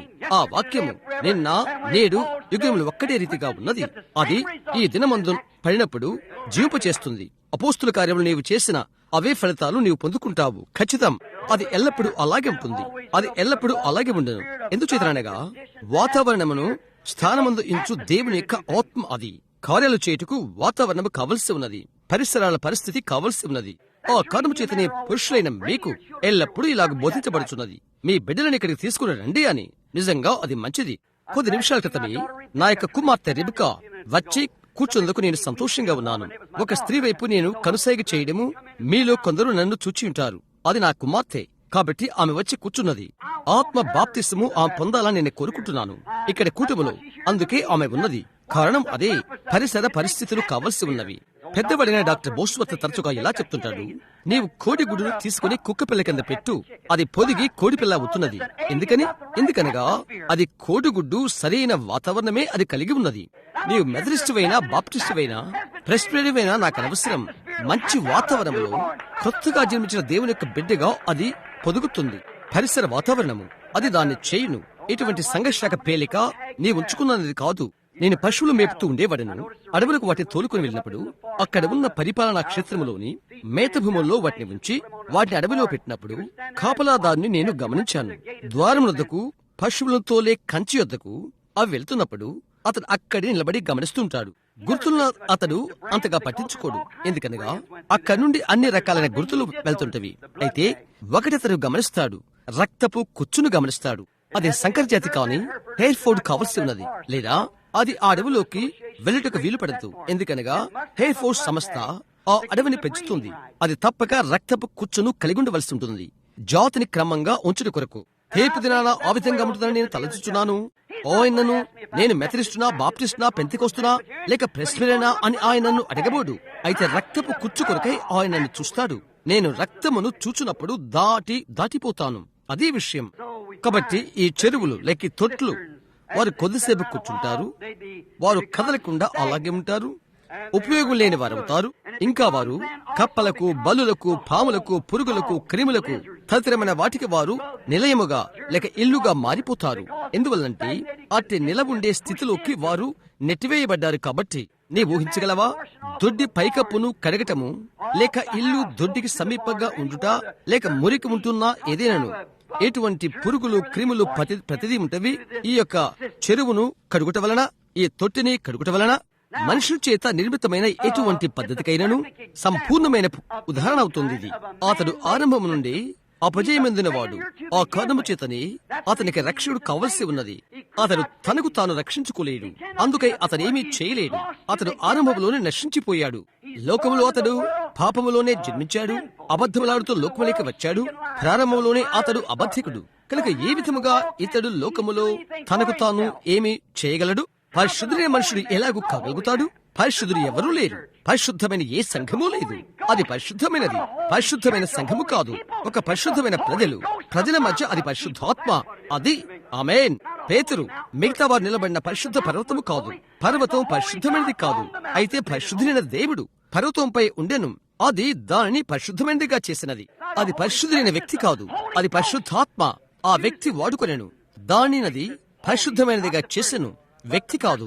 అయితే పరిశుద్ధాత్మ వ్యక్తి. అది మనుష్యుడు కాదు. ఎందుకనగా అతడు కేవలం మనుష్యుడు. పాపములో పుట్టి అతిక్రమంలో రూపుదాల్చి అబద్ధములాడుచు లోకానికి వచ్చాడు. ఏ మనిషి కల్పితమైన పద్ధతి అతన్ని అందులో సరిగా ఉంచగలదు? జ్ఞానులకు, జ్ఞానయుక్తమైన కళ్లకు విషయాలను అతడు మరుగు చేయును. నేను సంఘానికి చెందియున్నాను, పుస్తకంలో నా పేరు ఉన్నది అని తలంచుచున్నట్లు చేయును. నేనిది చేశాను, నా తండ్రి ఇది అని అనుకున్నట్లుగా చేయను. అది మంచిగానే అగుపించును. దానికి వ్యతిరేక్తముగా ఏమీ చెప్పట్లేదు. అయితే స్నేహితుడా, ఒకడు తిరిగి జన్మించనే కాని అతడు చూడలేడు. చూశారా? అక్కడ దాని అర్థం తన కళ్ళతో చూచుటని కాదు, అయితే తన లోక రాజ్యమును గ్రహించుట అని అర్థం. నీవు అందులో జన్మించే వరకు. ఈ బాప్టిస్టు సువార్థికుడు అక్కడ నిలబడి విమర్శించి దాని ఎగతాళి చేసిన అతడు ఎలాగు చేయును? చూశారా? దాన్ని స్వీకరించుటకు అతనిలో అక్కడ ఏమీ లేదు. అయితే దేవుడే చేయవలసి ఉండెను. అవును, దేవుడు అతనికి పరిశుద్ధాత్మను అనుగ్రహించెను. ఇది వేషధారణని కాదు, ఇది వాక్యమని అతను తెలియపరచెను. పాఠశాల నుండి ఊహగా మాత్రమే దాన్ని అతడు విన్నాడు. వారు దేవుని యొక్క ఆశీర్వాదాలను తీసుకుంటానికి గడిచే దినాల్లో అవి పెట్టుటకు వారు ప్రయత్నం చేశారు. ఒక యవనస్తులైన బాప్టిస్ట్ బోధకుడు ప్రస్తుతం ఇక్కడే ఉదయం కూర్చున్నాడు. అతను నా ఎదుకు వచ్చి నన్ను అడిగాడు, సహోదర బ్రహ్మ్, నీవు చేస్తున్న తప్పు ఒకటి ఉన్నది అని అన్నాడు. నాకు సహాయం చెయ్యి అని అన్నాను నేను. అతడు అన్నాడు, నీకా? నీవెంతో విధేయుడువు, మంచి వ్యక్తివి. అయితే వందనాలండి మీకు అని నేను అన్నాను. అతడు అన్నాడు, అయితే ఒక తప్పు చేస్తున్నావు అన్నాడు. ఒక తప్పును ప్రభు కనుగొన్నాడని నేను అనుకుంటున్నాను అని నేను చెప్పాను. అతడు అన్నాడు, ఇది నీవు చేస్తున్న తప్పు. ఇంకా అతడు చెప్పాడు, అపోస్తుల యొక్క పరిచర్యను లోకానికి పరిచయం చేయని నీవు ప్రయత్నం చేస్తున్నావు. ఇంకా చెప్పాడు, అపోస్తుల యొక్క పరిచర్య అపోస్తులతోనే నిలిచిపోయినది అని అన్నాడు. నేను చెప్పాను, ఒక బాప్టిస్టుతో నేను ఒక ప్రశ్న నేను అడగ ఆశపడుతున్నాను. ఏంటి అని అడిగాడు. నేను అడిగాను, దేవుని యొక్క వాక్యము అందులో ప్రతి ముక్క ఆత్మ ప్రేరితమని నీవు నమ్ముతున్నావా? ఎందుకు నమ్మను అని అన్నాడు అని చెప్పాడు అతడు. నేను చెప్పాను, అలాగైతే ఆయన చెప్పాడు, ఒక్క మాటని కలపవద్దు, ఒక్క మాటను తీసివేయవద్దు. ఎందుకనగా తరువాత నేనే చెప్పాను, దేవుని యొక్క వాగ్దానం చేత ప్రజలపైకి అపోస్తుల ఆశీర్వాదము ఎప్పుడు వచ్చినదో నేను నీకు చూయిస్తాను. మరి ప్రజల మధ్య నుండి దేవుని యొక్క వాగ్దానం ఎప్పుడు ఆగిపోయినదో నీవు నాకు చూయించు. చూసారా? దేవుని యొక్క వాక్యములో దాన్ని ఉత్పన్నము చేయకపోతే అలాగైతే మర్చిపో. అవును, నేను చెప్పాను. ఎందుకనగా అది ఇంకా జరుగుతున్నది. కొద్ది నిమిషాల సేపు ఏమీ అతను చెప్పలేదు కనుక నేనే అడిగాను, సరే సహోదరుడా, నేనిది అడగాలనుకుంటున్నాను. పేతురు అపోస్తుల వర్తమానమును పెంతెకోస్తు దినాన పరిచయం చేశాడు. అది నిజమేనని మనందరికీ తెలుసు. ఎందుకనగా రాజ్యం యొక్క తాలపు చెవులు అతని యొద్ద ఉండెను. యేసు అతనికిచ్చాడు. అతనేమి ఇప్పుడు చెప్పాడో గమనించు. అతను చెప్పాడు, మీలో ప్రతివాడు మారు మనసు పొంది పాప క్షమాపణ నిమిత్తము యేసుక్రీస్తునామమున బాప్తిస్మం పొందుడి, అప్పుడు మీరు పరిశుద్ధాత్మ వరమును పొందుదురు. ఈ వాగ్దానము మీకును మీ పిల్లలకును దురస్తులందరికీ, అనగా ప్రభు అయిన మన దేవుడు తన ఎద్దుకు పిలిచిన వారికి చెందును. ఆయన దాన్ని తీసివేసే స్థలం ఒకటి ఉన్నట్లయితే పెంతెకోస్తు దినమున పేతురు చెప్పిన మాటలకు ఏమి జరిగి ఉంటుంది? చూశారా? అది అన్నాడు నిలిచిపోలేదు. చనిపోతున్న ప్రియమైన గొర్రెపిల్ల, నీ ప్రశస్త రక్తము దాని యొక్క శక్తిని ఎన్నడూ పొగొట్టుకున్నదు. విముక్తి చెందిన దేవుని సంఘము రక్షించబడి ఇక పాపము లేనంత వరకు తరువాత ప్రశంసనీయమైన మధుర గవనమును రక్షించు నీ బలమును నేను పాడెదను. అస్పష్టంగా గొనుగుతూయుండు ఈ పేద నాలుక సమాధిలో నిశ్శబ్దంగా నిలబడి పోవును. దేవా, దాన్ని నమ్మటానికి, అది పట్టుకుంటానికి నాకు సహాయము చేయి. మేమందరము దాని కొరికే నిలబట్టుకు సహాయము చేయము. ఎందుకనగా అది స్వాత సత్యము. అవునండి, ఒక జ్ఞాని ఈ విషయాలు ఎన్నడూ చూడడు. అవి పనిచేయవని అనుకును. అవి పనిచేయవు. ఒక నిర్మలాత్మకమైన మతము, నిర్మలాత్మకమైన అనుభవము దేవుని సన్నిధిలో పనిచేయవు. అది కలుషితము కానిదిగా దేవుని యొద్ద నుండి వచ్చును. అది దేవుని ద్వారా వినియోగింపబడినది కాదు. క్రితములో ఏ సమయంలోనూ అలాంటి పద్ధతిని దేవుడు వాడుకోలేదు. మీరు సభ్యులను అలాంటి వారిని మీరు పొందుకోవచ్చును. అయితే నాయక భావము, దేవుని యొక్క నిజమైన విత్తనము పెంతెకోస్తు దినం వలె ఆశీర్వాదము దిగును. అది ఎన్నడూ నిర్మలాత్మకమైన సమస్యల నుండి వచ్చినది కాదు. అది జన్మ ద్వారా వచ్చున్నది, తిరిగి జన్మించడం ద్వారా వచ్చున్నది. ఒక ఉదాహరణగా ఇశ్రాయేలును మనం తీసుకుంటున్నాము. వారు ఏమి చేశారు అది ఆహ్వానిస్తున్నాము. గమనించుము, వారికి నియమింపబడిన ఊటయగు ఆయన్ను వారు విడిచిపెట్టి తొట్లను, చెరువులను వారి నిమిత్తము తొలిపించుకున్నారు. అలాంటిది నీవు ఊహించగలవా? ఒక మనుషుడు త్రాగుడు కొరకై ఉన్నటువంటి బుగ్గ బావిని లేక ఊట బావి యొద్ద నుండి దాని నుండి త్రాగుటకు తొట్టిని, చెరువును తయారు చేసుకుంటానికి ఇష్టపడటము ఆలోచించు. అది ప్రవక్త చెప్పినది. అది వాక్యము చెప్పుచున్నది. అది ప్రవక్తతో దేవుడు చెప్పినది. మీరు నన్ను మరచిపోయి జీవజలముల ఊట అయినా నన్ను విడిచిపెట్టి బద్దలైన తొట్లను తొలిపించుకున్నారు. అవి కారిపోతున్నవి. ఒకటి చూడండి, వారు స్వాధీనపరచుకోగల ఒకటి వారికి కావాలనుకుంటున్నారు, లేక వారు చేసినది కనబట్టకు కోరుకుంటున్నారు. అదే నిర్మాణాత్మకమైన మతం యొక్క బుద్ధిహీనత. అది ఎల్లప్పుడూ ప్రయత్నం చేస్తారు. దానిలో తమకు తామే ఒకటి చేయవలసి ఉంటున్నది. ఈ పద్ధతులు, పరిస్థితులు, సాంఘిక సంఘాలు మొదలైనవి వారికి ఉండవలసి ఉన్నవి. నేనిప్పుడు దీన్ని సంబంధించిన వాడను. దేవుని యొక్క దీనులైన బిడ్డలుగా అలాగ ఉండటానికి బదులుగా వారిని కనపరుచుకుంటానికి వారికి ఒకటి కావాలి. దేవుడు ఆయన మార్గమును అది చేయటానికి అనుమతించుటకు బదులుగా వారి పద్ధతుల ద్వారా వారు చేయాలనుకుంటున్నారు. ఆ విధముగా అమరికమైన వ్యవస్థలను, సంఘమును పట్టుకున్నవి. ప్రతి వ్యవస్థ, ప్రతి పద్ధతి ఒకటి ఈ విధముగా కోరుకుంటుంది, ఒకటి ఆ విధముగా కోరుచున్నది. నీవు మెథడిస్టు అయినట్లయితే నీకు అది ఈ విధంగా ఉండాలి, ఒక బాప్టిస్టుకు ఈ విధంగా ఉండాలి, ఒక ప్రెస్బిటేరియన్కు, కథోలిక్కు, ఇంకా ఏదైనప్పటికీ వారి పద్ధతులు వారికి ఉన్నవి. దానికి వ్యతిరేకం ఏమీ లేదు. అయితే దాన్ని గురించి కాదు నేను మాట్లాడుతున్నది.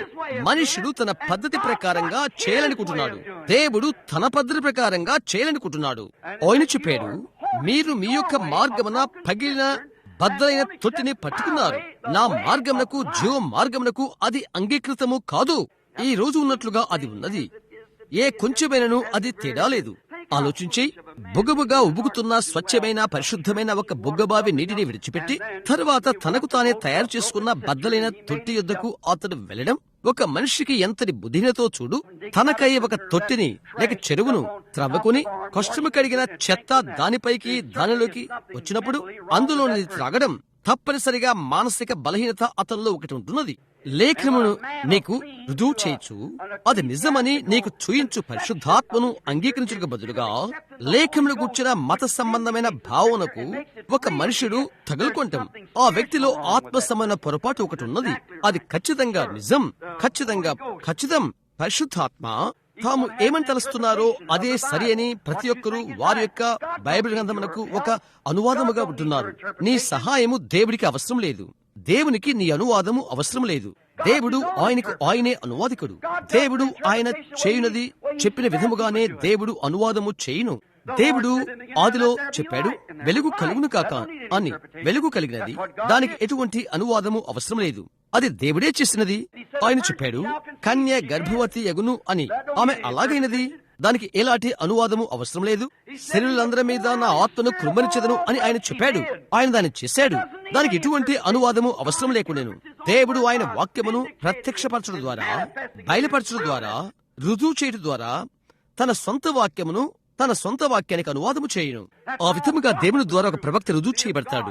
మీ మధ్య ఎవరైనా ఆత్మ సంబంధి అయినను ప్రవక్త అయినా ఉనినేడలా ప్రభు అయిన నేను దర్శనము ద్వారా అతనికి నన్ను నేను బయలుపరచుకుందును. కలలో అతనితో మాట్లాడదను. అతను ఏమి చెప్పునో అది జరిగినలా అతనికి భయపడుడి, అది జరగకపోతే అది చేయవద్దు అని ఆయన చెప్పాడు. దేవుడు ఆయన మాటను మాట్లాడుచున్నప్పుడు అదే విషయం జరుగుతుంది. మరి మనుషుడు మాట్లాడుచున్నాడు, వాక్యము ఇదే అని. అది ఆ విధముగా జరిగినట్లయితే అప్పుడు అది దేవుడు చేయుచున్నది. అది అయితే అది ఈ విధముగా ఉన్నది. ఆ దినములు జరిగిపోయినవని చెప్పినట్లయితే అతని చేతిలో ఉంచుకొని ఆకలితున్న రొట్టె కొరకు అతను సమీపిస్తున్నప్పుడు వారి యొద్ద నుండి అది ఎందుకు తీసివేయాలి? వారు ఆకలితో ఉన్నారు. అక్కడ ఈ ఉబుకుతున్న బావే అక్కడ ఉన్నప్పుడు తొట్టిలోని నీటిని నీవు త్రాగటానికి ఎందుకు కోరుకుంటావు? జీవపు ఊట అనగా ఇంటి, జీవపు ఊట. ఇప్పుడు జీవము గల నీటి ఊట అనగా ఇంటి, అది యొక్క ఊర్చున్న బావి లేక బుగ్గ బావి. అది మనం ఇష్టపడదాం. ఇప్పుడు మిమ్మల్ని నేను తొట్టికి అనగా చెరువుకు మరియు జీవ జలముల ఊటకు మధ్య వ్యత్యాసాన్ని మీరు గమనించాలని కోరుతున్నాను. బుగ్గబావి పాతబడిన బద్దలైన తొట్టిని అనగా నిండుగా పురుగులతోనూ, బల్లులతోనూ, కప్పలతోనూ, క్రిములతోనూ, తదితరమైన వాటితో నిండిన బద్దలైన తొట్టికి వ్యత్యాసాన్ని మీరు గమనించాలని కోరుతున్నాను. అవును, ఇక్కడ బుగ్గబావి ఉన్నది. ఇప్పుడు అది గమనించండి. అది తనకు తానే సహకారి. పెద్ద వ్యవస్థలు, ప్రణాళికలు కట్టి చాలా డబ్బును అందులోకి తీసుకోవడానికి అవసరం లేదు. చాలా మంది సభ్యులను నీవు చేర్చిన అవసరం లేదు. వాళ్ళున్న జీవము గల ఆత్మ ద్వారా దాని సభ్యులకు అది భారము భరించగలదు, కార్యనిర్వహణ చేయగలదు. గమనించు, అందులోకి వచ్చు నీళ్లు పరిశుభ్రమైనవి, స్వచ్ఛమైనవి, నిర్మలమైనవి. ఒక్క చెరువు కాదు అనగా తొట్టి కాదు, 40-50 రకాలైన పలు రకాలైన మనస్సులతో ఇది బాగుంది, అది బాగుంది. ఈ భావన సమ్మతి ఓటు వేసి పిలవడం అలాంటి వివరణ పత్రంగా చేసి నిల్వ ఉంచున్నది కాదు. అది వారు అలా చేసి దాని నుండి సంఘర్షణ తయారు చేస్తారు. ఇది దేవుని చేతిలో నుండి వచ్చినది. అది పవిత్రమైనది, నిర్మలమైనది, కలుషితము కాని దేవుని యొక్క వాక్యము. అది నిజంగా ఊరెడి బుగ్గబావి. గమనించు, దాని బలం యొక్క రహస్యము దాని లోపలనే ఉన్నది. మనుష్యుడు కనుగొనలేడు. ఒక విధమైన ఒత్తిడి దాని క్రింద ఉండి అది పైకెత్తునట్లుగా చేస్తున్నది. నాకు జ్ఞాపకమున్నది, నేను క్రీడా పర్యవేక్షకునిగా ఉన్నది నాకు జ్ఞాపకమున్నది. హారిసన్ కంట్రీకి వెళ్తూ ఉండేవాడను. ఒక బావి, ఒక ఊట అక్కడ ఉన్నది. అది ఎప్పుడు ఒబుకుతూ ఉండేది. ఎవరికి లేనంత సంతోషం అదే కలిగినట్లుగా ఉండేది. మంచుగడ్డలు ఉన్నను, అది అంత చలి అయినను అది అలాగే ఉప్పొక్కుతుండేది. మనుష్యులు తయారు చేసుకున్న తొట్లు, కుంటలు తదితర వాటిలో అక్కడ గడ్డగట్టి బిగుసుకునేవి ఉంటవి. అది దేని చూస్తుందనగా, ఏ సంఘర్షణైనా కొద్దిగా ఆత్మ లేమి వలననో లేక కొంత వాతావరణ మార్పు వలననో మంచు చేత కప్పబడి ఉంటుంది. అయితే దేవుని యొక్క బుగ్గబావి ఆయన నిన్న నేడు యుగయుగాలు ఒక్కడి రీతిగా ఉన్నాడు. దాని మీదే ఉండి ఉబ్బుడులను క్షవరం చేయును. ప్రారంభంలోనే అక్కడ ఏమీ లేదు. అందులోకి వెళ్లిన నిమిషంలోనే దాని మార్గము ప్రక్కగా నెట్టివేయును. అది అలాగొబుకుచుడను. ఒక్కరోజు క్రింద కూర్చొని నేను అన్నాను, ఒక క్షణము ఆ బూటతో నేను మాట్లాడతానని నమ్ముతున్నాను. నా టోపీ తీశాను. ఎందుకు నీవింత ఆనందంగా ఉన్నావు? నీవు ఉబుకటానికి ఏంటి కారణము? ఒకవేళ జింకలు ఒక్కొక్కసారి నీ యొద్ద నీళ్ళు త్రాగటం వలన అతను మాట్లాడగట్లయితే లేదు అని చెప్పి ఉండను. నే అన్నాను, బహుశా నేను నీ నీళ్లు త్రాగటం వలన కాదు, అది కాదు. నేనడిగాను, సరే ఇంత నిర్మలంగా పరిశుభ్రంగా ఉండుటకు ఎవరు చేస్తున్నారు నిన్ను? బుడగలు వచ్చుడు అంటే ఏంటి? నిన్ను బుడగలు వచ్చిన దానిగా నిరంతరము ఆనందంగా ఉండేట్లుగా ఎవరు చేస్తున్నారు? ఏది నిన్ను గడ్డ కట్టింపచేస్తుంది? నీవు గాలిలోనికి పైకి ఉబుకుతున్నావు. ఏమీ లేదు, నిర్మలమైన నీళ్లు. అది నాతో మాట్లాడగలిగితే ఆ బావి నాతో ఏమని చెప్పునో తెలుసా? అతడు చెప్తాడు, సహోదర అబ్రహాం, నేను కాదు ఉబ్బుకేది, నా వెనుక ఒకటి ఉంది, అది నన్ను ఉబ్బుకున్నట్లుగా చేస్తున్నది అని చెప్పేది. ఆ విధంగా అది ఉన్నది. అది చాలా స్వల్పమైన మాట. అయితే నా భావమేంటో తెలిసినా, ఆ విధంగా ఉంటుంది తిరిగి జన్మించిన అనుభవం. నీవు దాన్ని పట్టుకోలేవు, ఎమర్చుకోలేవు. ఒక బావి నీళ్లు నీ లోపల ఉన్నవి, నిత్య జీవానికి ఉబుకుచున్నవి. చూశారా? దాన్ని గుచ్చి కొంత ఉన్నది. దానితో నీవేమీ చేయలేవు. మనుషులు తయారు చేసే చెరువులు గడ్డగట్టవచ్చును, అవి ఉద్యోగం కోసము భిక్షమెత్తవచ్చును, ఇంకా ఏవో చేయవచ్చును. ఆ ఊట కింద ఉన్న ఒక మనిషి అయితే, లేక ఆ ఊటలో జీవించుచున్న మనిషి అయితే రాత్రింబగళ్ళు ఉంటాడు. కాదు, స్థానిక వర్షాలపైన, స్థానిక ఉద్యోగాలపైన నీవు ఎదురుచూడనవసరం లేదు. దాంతో నీవు నిండుగా ఉన్నావు. నేనతనికి జీవపు ఊటనిచ్చేదను, అతనిలో అవి ఉబుకును. అందులో ఒకటి ఉన్నది, అది ప్రతిదినము స్వచ్ఛముగాను, పరిశుభ్రముగాను, నిర్మలంగాను ఉంటుంది. అది దానికదే రుజువు చేసుకుంటూ, దాని గుచ్చే మాట్లాడుకుంటూ, నీ హృదయంలోనూ నీ నోటిలోనూ ఉండునటువంటి కలంకము లేని దేవుని యొక్క వాక్యము. అది వర్షాలు పడినా, అది మంచు కుర్చినా, అది ఎటువంటి వాతావరణమైనా నాకు లెక్కలేదు. నీవు సంతోషంగానే ఉంటావు. ఎందుకనగా పరిశుద్ధాత్మ అక్కడనే ఉండి ఉబుకుతున్నది. అది దాచబడిన శక్తి. గమనించు, దానికి రహస్యము దాని లోపలనే ఉన్నది. దప్పిగొను ప్రతివానికి దానికది ఉచితముగా ఇచ్చుకును. దాని యొక్క పదార్థమును అది వినియోగించును. నీవిప్పుడు బయటికి లాగి, నేనిప్పుడే మెథడిస్ట్ సంఘానికి వెళ్లవలసి ఉన్నది ఉద్యోగం కొరకు. ఎందుకనగా నేను మెథడిస్ట్ని కాబట్టి నేను ఇక్కడనే వెళ్లవలసి ఉన్నది. అయితే నేను పెంతెకోస్తుకు వెళ్ళినట్లయితే, ఎందుకనగా నేను పెంతెకోస్తు ఉద్యోగకారకుడు కాబట్టి నేను నీకు చెప్తున్నాను, ఆ నీటి బావి, ఆ ఊట నీవు స్వీకరించినప్పుడు, నీవక్కడ త్రాగుచున్నప్పుడు ఎటువంటి భేదము లేదు. వచ్చు వారికి నీవేదైనా ఇవ్వగలవు. నీవు కేథలిక్కు, ఒక ప్రొటెస్టెంట్కు, ఒక యూదునికి, ఒక నాస్తికునికి, ఎవరైనప్పటికీ జీవపు నిరీక్షణిచ్చుటకు ఇష్టపడతావు. నీలో నిజముగా ఒకటి నీలో ఉండి అది చేయుచున్నది. దాని గురించి మరొక విషయం నీవు గమనించావా? నీవు దాన్ని పైకి క్రిందకు తోడనవసరం లేదు. నీవు దాన్ని లాగనవసరం లేదు. పైకి కొట్టనవసరం లేదు. నన్నది నొప్పి చేసేంతగా దాన్ని నేనెంతో చూశాను. ఒక దాని క్రిందికి పైకి తోడుట ఎంతో చూశాను. గుంపులు సంగీతం వాయించుట, పైకి క్రిందకు ఎగురుట, లేదా పెద్ద కట్టెల సాహిత్యాన్ని పట్నంలో పెట్టుట, పెద్ద గుర్తులు తగిలించుట. ఈ కాలపు మనిషి, కాలానికి ఒకే ఒక్క మనుషుడున్నాడు, ఆయన యేసుక్రీస్తు. ఆయన నిన్న నేడు యుగయుగములు ఒకటి రీతిగా ఉన్నాడు. దేవుని నుండి వచ్చిన ఒకే ఒక వర్తమానికుడున్నాడు, ఆయన యేసుక్రీస్తు. అవునండి, నీవు దీన్ని పైకి తోడనవసరం లేదు, లేక క్రిందకు త్రోయనవసరం లేదు, లేదా నీవు అందులో చేరనవసరం లేదు. దాన్ని ఉచితముగా తీసుకో. ఆమేన్. జీవజలముల ఊట నేనే. మీరు వెళ్లిపోయి మీ కొరకు కొన్ని చెరువులను చేయించుకుంటుకై నన్ను మీరు విడిచిపెట్టితిరి. ఇప్పుడు మీరు దాన్ని క్రిందకు పైకి తోడనవసరం లేదు, దాన్ని తోడనవసరం లేదు, లాగనవసరం లేదు, దానిలో చేరనవసరం లేదు, దాన్ని త్రవనవసరం లేదు, ఏమీ చేయనవసరం లేదు. మీరు కేవలం ఉచితముగా తీసుకునండి. వడగట్టు గుడ్డకు ఎటువంటి మనుష్య నిర్మితమైన వేదాంతము నీకు అవసరం లేదు, లేదా దానిలో నుండి ఏది వెళ్తుందో అదేమి చేసినదో నీకు చెప్పుటకు అవసరం లేదు. ఏది లేదు. కొంత మనిషి కల్పితమైన ఒక విధమైన వేదాంత విద్యా పద్ధతులు, దానిలో స్వనిధితో కూడిన భక్తి, లేక ఒక విధమైన మత పద్ధతిలో తొట్టి, అది నీకు అవసరం లేదు. అది అక్కడ ఉండనవసరం లేదు. దానిపైన ఒక గుడ్డ పిల్లక పెట్టు, అది గాల్లోకి ఉదేస్తుంది. దాంతో దానికి అవసరం లేదు. అది తనకు తానే భరిస్తుంది. జీవులోనికి చిమ్ముకొని వచ్చు దేవుని యొక్క శక్తి అది. ఆ పద్ధతిలోకి చేరుటకై అటువంటి దాన్ని మనుష్యుడు ఎందుకు వదిలిపెట్టాలి? నేను చెప్పుదానికంటే మించినది ఎటువంటి వడగట్టు గుడ్డలు అవసరం లేదు. దానికది అవసరం లేదు. అది అవసరం ఉండదు. దాని నింపుటకు స్థానిక వర్షాలపైన ఆధారపడవసరం లేదు. అది ఎల్లప్పుడూ నిండి ఉంటుంది. ఆమేన్. ఒక మనిషి వారు చెప్పుకోవడం నేను విన్నాను. నేను ఈ రోజు చెత్త కుప్పల్లో ఉన్నాను. అయ్యో, ఓహో, దేవుని యొక్క సన్నిధానములో జీవించుచున్నందుకు నేను ఆనందంగా ఉన్నాను. కార్యాలు సరిగా ఉన్నప్పటికీ, సరిగా లేనప్పటికీ ఆయన నా ప్రాణం. ఆమేన్. ఆయన మన యొక్క ప్రాణము, ఆయన జీవము, సమృద్ధి జీవము. అవునండి. అది మనకేమి చేసిందో చూడు. దాని యొక్క బలము, పవిత్రత దానిలోనే ఉన్నది. తొట్టి వలన కాని, లేక ఏ పద్ధతి వలన ఎటువంటి పూత మిశ్రమము దానికి అవసరం లేదు. ఒకరు అడిగారు, నీ సహవాస కార్డు ఎక్కడా అని. నీవు మంచి బాప్టిస్టువేమో, మమ్మల్ని చూడని నీకు కార్డు ఉన్నదేమో నేను చూస్తాను. లేక మంచి పెంతెకొస్తువా? నీవు ఏకత్వం, ద్విత్వం, త్రిత్వం ఏదైనప్పటికీ దానికి ఎలాంటి పూత అవసరం లేదు.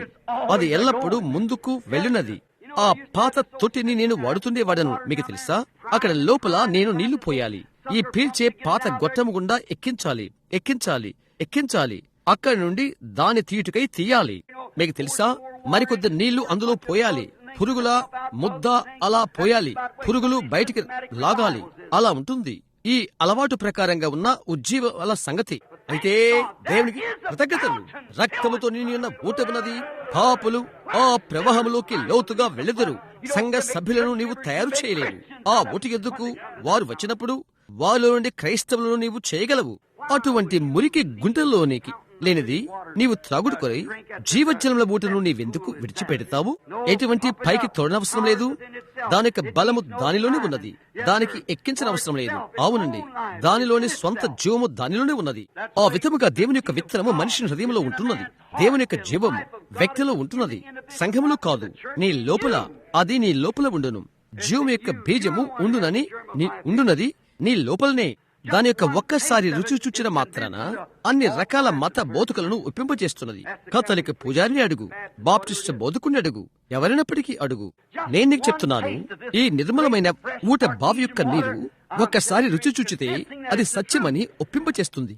ఏ విధముగానైనా ఆకలితో ఉన్న నీ ఆత్మ దాహముతో ఉన్న వారిని సంతృప్తిపరుస్తుంది. నీవు దాహముతో లేట్లయితే, ఆ చిన్న బాప్టిస్ట్ అతను ప్రారంభంలోనే దాహంలో లేడు. అయితే అతను దాహము కొన్నప్పుడు నీళ్లు అత్యంత రుచిగా ఉండును. అవునది నిజం. నీవు దప్పికొనవలసి ఉన్నది. యేసు చెప్పినట్లుగా ధన్యకరమైన దప్పిక. నీతి కొరకు ఆకలి దప్పులుగిన వారు ధన్యులు, వారు తృప్తిపరచబడతారు. స్నేహితుడా, అది చెప్పినది యేసు. అవునండి, దప్పికొనిన వానికి అది ధన్యకరమైన ఊట. బురదలో ఒకరు నిండా మునుగుడు కొరకై ఎందుకు దాన్ని బదలాయింపు చేయాలి? నిండా పురుగులతోనూ మనుష్య కల్పితమైన అన్ని సిద్ధాంతాల్లో నిండియున్న బురద నీటి కొరకై ఒక బుగ్గ నీటి బావిని ఎలాగు నీవు బదలాయింపు చేస్తావు? అందుకై దేవుడు చెప్పాడు, ఆయన వాక్యమునకు ఒకటి కలుపుట వలన, ఆయన వాక్యములో ఒకటి తీసివేయట వలనను జీవగ్రంథములో నుండి వారి భాగము తీసివేయబడుతుంది. ప్రతి తరములోనూ ఈ వాక్యమును ఆయన రుజువు చేయనని దేవుడు దాన్ని వాగ్దానం చేసినప్పుడు, ఈ వాగ్దానం మీకును మీ పిల్లలకును దురస్తులందరికీ, అనగా ప్రభువైన మన దేవుడు ఆయనకు పిలిచిన వారికి చెందును. కొంత పాతబడిన మన్నా నుండి కొన్ని సంవత్సరాల నుండి కలుషితమై మురిగిపోయినటువంటి దానిని అలవాటు ప్రకారంగా పైకి కిందకు తోడు సాధనముతో ఎందుకు నీవు తొడుతావు? బహుశా మన్నా మంచిదేమో, దానికి వ్యతిరేకమేమీ కాదు. ఒకవేళ మార్టిన్ లూథర్ దినాలలోనిదేమో, అది మిగతా సంస్కరణకర్తల వారి దినాలదేమో, దాని గురించి ఏం కాదు. అయితే ఆ మన్నా చాలా కాలం క్రిందట పడినది. బైబిల్ గ్రంథంలో మనం గమనిస్తే దాన్ని వారు ప్రతిదినము ఏరుకోవలసి ఉన్నది. వారు క్రొత్తది తీసుకోవలసి ఉన్నది. అది కొద్దిగా పాతబడితే అది మురిగిపోతుంది. అది విరవబడకుండా మురిగిపోదు. అందులో సూక్ష్మ క్రిములు ఉంటున్నవి, లేదా అది మురిగిపోవుటకు ఒకటి ఉంటుంది. అలాగని మనకు తెలుసును. అలాగే పద్ధతులు ఉంటవి. ఒక ఉజ్జీవము నుండి, గొప్ప ఉజ్జీవం నుండి మరొక ఉజ్జీవం కొరకు అది అక్కడ పెట్టబడినట్లయితే అది మురిగిపోయి పురుగులు పడుతుంది. ఎలాగ తొట్టిలో లేక చెరువులో నిండుగా తోక పురుగులు ఉంటవో, మనం పిలుస్తున్నట్టుగా ఆ చిన్న పురుగులు అక్కడ కదలాడుచుంటవి. అనేక మంది అనుభవాలు ఈ రోజు ఆ పరిస్థితి అలాగే ఉన్నది. వారు నిండుగా తోక పురుగులతో ఉంటారు. ఒకరి ఒకరు ఊపుతుంటారు, వారు ఇంకొకరికి ఊపుతుంటారు. అందులో సత్యమేమి ఉండదు, కథలు చెప్తుంటారు. అవునది నిజం. ఒకరికొకరు ఊపుతుంటారు. నేను మెథడిస్టును, నేను బాప్టిస్టులో చేరాను, నేను కేథలిక్కును, నేను ఈ విధంగా ఉండుట కొరకే వెళ్ళాను, నేను ఆ విధంగా వెళ్ళాను. అవన్నీ తోక పురుగులు. ఓ, అంత మర్చిపో. ఊట ఎందుకు రా. బుగ్గ నీటి బావి క్రీస్తు యొక్క నిత్య సన్నిధానము. అది తరగని జీవపు ఊట ఆయనేనని నమ్ముతున్నాను. ఆయన యుద్ధ నుండి ఎక్కువ పొందుతారా? నిర్మలమైనది అది తెచ్చును, చల్లనిది అది తీసుకుని వచ్చును, శ్రేష్టమైనది అది తీసుకుని వచ్చును. అది రుచికి అతి మధురముగా ఉండును. 33 సంవత్సరాల నుండి నేను ఆయన్ను సేవిస్తున్నాను. ప్రతిదినం ముందుకు సాగుకొలది. గతించిన దినము కంటే అది మాధుర్యంగా ఉంటున్నది. ఈ నీరు మీరు త్రాగితే మరి ఎన్నడూ దప్పిగునరు అని ఆయన చెప్పాడు. ఎంత ఘనమైనదో అది గమనించుడి. ఈ దినము అనేకులు చేస్తున్నట్లుగా ఇశ్రాయేలీయులు చేశారు. వారి కొరకు తొట్లను, చెరువులను తొలిపించుకోవటానికి జీవజల బూటను వారు విడిచిపెట్టారు. ఇప్పుడు కొద్ది క్షణములు దేవుని యొక్క కృపనగా ఇంటూ కృపను గురించి మాట్లాడుకుందాము. మనకు చట్టములు ఉన్నవి మరియు నియమ నిబంధనలు ఉన్నవి. నా యొద్ద మత సంబంధమైన కొలకర్ర ఉన్నది. నీవు అంతవరకు కొలవనట్లయితే నీవు చేయవలసి ఉన్నది. నీవు లోపలికి రాలేవు. అయితే దేవుడి కృప ద్వారా మనల్ని రక్షించును, కొలకర్ర ద్వారా కాదు. అవునా? ఇప్పుడు కృపను గురించి మాట్లాడుచున్నాము. తీసుకుంటానికి ఇది ఎలా జరుగుతుంది? ఆయనలోనిది త్రాగుట వలన. సనుగుట, సనిగే ఇశ్రాయేలీయులు గమనించుడి. ఆయన చెప్పాడు, నేను మిమ్మల్ని మరలా దర్శించదను. లేఖనములో గమనించు, వారిని మరలా కలుసుకుంటానికి ఆయన ప్రయత్నము చేస్తున్నాడు. ఎర్ర సముద్రం వద్ద సనిగిన ఇశ్రాయేలీయులు నిల్వయున్న ఐగుప్తు నీళ్ల ద్వారా ఒక స్వతంత్రులైన వారిగా ఆయనను వెంబడించుటకు వారు ఆహ్వానించబడ్డారు. స్వతంత్రులైన వారిగా ఆయన వెంబడించుటకు వారు ఆహ్వానించబడ్డారు. మృత సముద్రము గుండా వచ్చి, మృత సముద్రము లేక ఎర్ర సముద్రము దాని గుండా వచ్చి అరణ్యంలోకి వెళ్ళుటకు వారికిని, సున్నతి లేని వారికిని, అనుకరణ చేయ వారికిని వేర్పాటు కలుగు చేయుటకు. ఓ, అదే ఇబ్బందికి కారణమైనది. ప్రతి ఒక్కరూ, వారిలో ప్రతి ఒక్కరూ సముద్రములోనే. ఫరో అతని యొక్క సైన్యము నశించేది. మానవులు అతీతమైన శక్తి ద్వారా నడుచుట వారు చూశారు. కనుక వెనుక వారు వచ్చి దాన్ని అనుకరణ చేయుటకు ప్రయత్నము చేశారు. వారు అలా చేసినప్పుడు వారు నశించిపోయారు. అది ప్రకృతి సంబంధమైన పోలిక. ఒక మనుషుడు అది చేయడానికి ప్రయత్నం చేస్తే, ఒక దాన్ని అనుకరణ చేయటకు ప్రయత్నం చేసినప్పుడు, అలాంటప్పుడు అతడు నిజమైన క్రైస్తవుని యొక్క శరీర అనుకరణ చేస్తున్నాడు. అక్కడ నా ఇండియా సహోదరునికి అది తెలుసు. బొంబాయి ఆ చుట్టుప్రక్కల వచ్చి అక్కడున్న ప్రజలను, హిందువులు మొదలగు వారిని నీవు చూడు. ఇనుప మేకులపై పరుండుట, సీసాలపై నడుచుట, అగ్నిలో నడుచుట వారు చేయగలరని చూయించుటకు అటువంటివి చేయుట. అక్కడ అడవుల్లో కొందరు మనుషులు చేయు శరీర అనుకరణ అది. తన దేవతకై తన అర్పణ ఇచ్చుచూ చేయుచున్నాడు. అన్ని మత సంబంధమైన జీవనాధారాలలో శరీర అనుకరణ ఉండుట మనము కనుగొంటున్నాము. ఒకరు మరొకరి వలె ఉండటానికి ప్రయత్నం చేయుట. నీ ఉండవలసిన ఒకే ఒక మాదిరి యేసుక్రీస్తు వలె ఆయన వాక్యమై ఉండను. ఆ తర్వాత దేవుని యొక్క వాక్యము నీ యొద్దకు వచ్చినప్పుడు అది ఆ విధముగానే ఉంటుంది. అయితే దేవుడు ఏ విధముగానైనా వారిని వాగ్దాన దేశంకు నడిపించాడు. వారు కూడా తెలియజేయబడేది. వారి యొక్క యాత్రలో వారు వేరైపోయిన తర్వాత అరణ్య మార్గము గుండా వారు వెళ్ళినప్పుడు ప్రతి ఒక్క చెరువు ఎండటము వారు చూశారు. సహోదరుడా, ఈ వాగ్దాన దేశంలో నీవు బయలుదేరినప్పుడు నీవు అదే చూస్తావు. తలుపులు మూయడబట్టము నీవు చూశావు. ఆ ఆంగ్ల దేశస్థుడు లేక ఆ చిన్న బోధకుడు అతను ఎవరైనా అతడు చెప్పాడు. ప్రప్రథముగా ఏంటో తెలుసా? అతని సంఘము అతని తరిమి వేసినది. చూశారా? అతడు కలిగినంత కాలము పరిశుద్ధాత్మను అనేక మంది పొందుకుంటారు. దానికి ముగింపు అదే. ఇశ్రాయేలు వాగ్దాన భూమికి వారి యొక్క యాత్రలో ఒక ఉదాహరణ వలె ఉన్నారు. అదే దాన్ని వారు తెలుసుకున్నారు. చెరువులన్నీ ఎండిపోయినవి. వారి యొక్క యాత్ర ఆయన యొక్క వాగ్దాన వాక్యమునకు విధేయతలో ఉన్నది. వారు కనుగొన్న చెరువులు ఎండిపోయినవి. ఇప్పుడు వారు కనుగొన్న చెరువులు వారి యొక్క యాత్రలో ఆధారపడటానికి తగినవి కాదు. దేవుని యొక్క వాక్య విధేయతలో నీవు యాత్ర చేస్తున్నట్లయితే, అందులో చెరుటకు ప్రయత్నం చేసినట్లయితే, దానికి ఆదరణ ఇవ్వగల ఎటువంటి చెరువును లోకములో నీవు కనుగొనలేవు. ఈనాటికి కనుగొనలేవు. నీవు ఒక ప్రత్యేకమైన వ్యక్తివి. నిన్ను దేవుడు ఎలాగూ నడిపించాలనుకుంటాడు, ఆయన నిన్ను అలాగూ నడిపిస్తాడు. అలాగైతే అలాంటి దానిని ఈ రోజు నీవు చూస్తున్నావు. అన్ని చెరువులు ఎండిపోయినవి. అయితే వాగ్దానము, ఆయన ప్రజల ఎడల ఆయన వాగ్దానమును కాపాడగల దేవునికి అన్ని వేళల్లో నిజం. వారికి అవసరమైనవన్నీ ఆయన దయచేస్తాడని ఆయన వాగ్దానం చేశాడు. కనుక అలాగనే చేశాడు. ఎండిపోయినవి ఖాళీ తొట్లు. అది అలా ఆలోచించి ఇశ్రాయేలు ఎడారిలో వారి యొక్క యాత్రలో ఆయన సేవకుడు నాయకుడైన ప్రవక్త మోషేను ఒక ప్రక్కకు పిలిచాడు. కొట్టబడిన బండ ద్వారా జీవజల ఊటను తెరిచాడు. తద్వారా నమ్ముచున్న ఆయన బిడ్డలు నశించిపోకున్నట్లుగా జీవజల ఊటను తెరిచాడు. ఈనాడు అది నాకు కృపను గుచ్చి మాట్లాడుచున్నది. మనము అపాత్రులము, మనము చేసిన మార్గము, మనము జీవించిన మార్గము, మనము అపాత్రులము. అయితే దేవుడు ఈ దినాన ఇక్కడే ఈ ఉదయమే ఉన్నట్లు మెథడిస్టు, బాప్టిస్టు, ప్రెస్బిటేరియను, కథోలిక్కు అందరి వైపు చూచుచున్నాడు. ఆయన ఊటను తెరచియున్నాడు. దీన్ని హెబ్రీ 13 రుజువు చేస్తున్నది. ఆయన నిన్న నేడు యుగములు ఒకటి రీతిగా ఉన్నాడని. కాబట్టి యోహాను 3:16 అది రుజువు చేస్తున్నది. దేవుడు లోకమును ఎంతో ప్రేమించెను కాగా ఆయన తన అద్వితీయ కుమారునిగా పుట్టినవాడని విశ్వాసముచు ప్రతివాడును నశింపక నిత్యజీవం పొందినట్లు ఆయన్ను అనుగ్రహించెను. అది అనేక కారణాల కొరకు ఎత్తబడెను. ఎందుకంటే ప్రజలు సనుగుచున్నారు, పాపము చేస్తున్నారు. వారు పాపం చేత కరవబడ్డారు, చచ్చిపోతున్నారు. వారి యొక్క పాప క్షమాపణ కొరకు, వారి వ్యాధి స్వస్థత కొరకు ఎత్తబడెను. మన నిమిత్తము ఈ రోజు అదే ఊట తెరవబడెను. మన రక్షణ కొరకు, మన భౌతిక స్వస్థత కొరకు. ఎలయనగా ఆయన నిన్న నేడు యుగయుగములు ఒక్కటి రీతిగా ఉన్నాడు. వాగ్దానం చేయబడిన దేవుని యొక్క వాక్యము చేత ఆయన ఆజ్ఞ ప్రకారముగా బండ కొట్టబడినప్పుడు అది పొంగి పొర్లే స్వచ్ఛమైన నిర్మలమైన నీళ్ళిచ్చెను. నిల్వయున్నవి కాదు, కలుషితమైనవి కాదు. అయితే దేవుని యొక్క సొంత సన్నిధి, పవిత్రమైన నీళ్లు.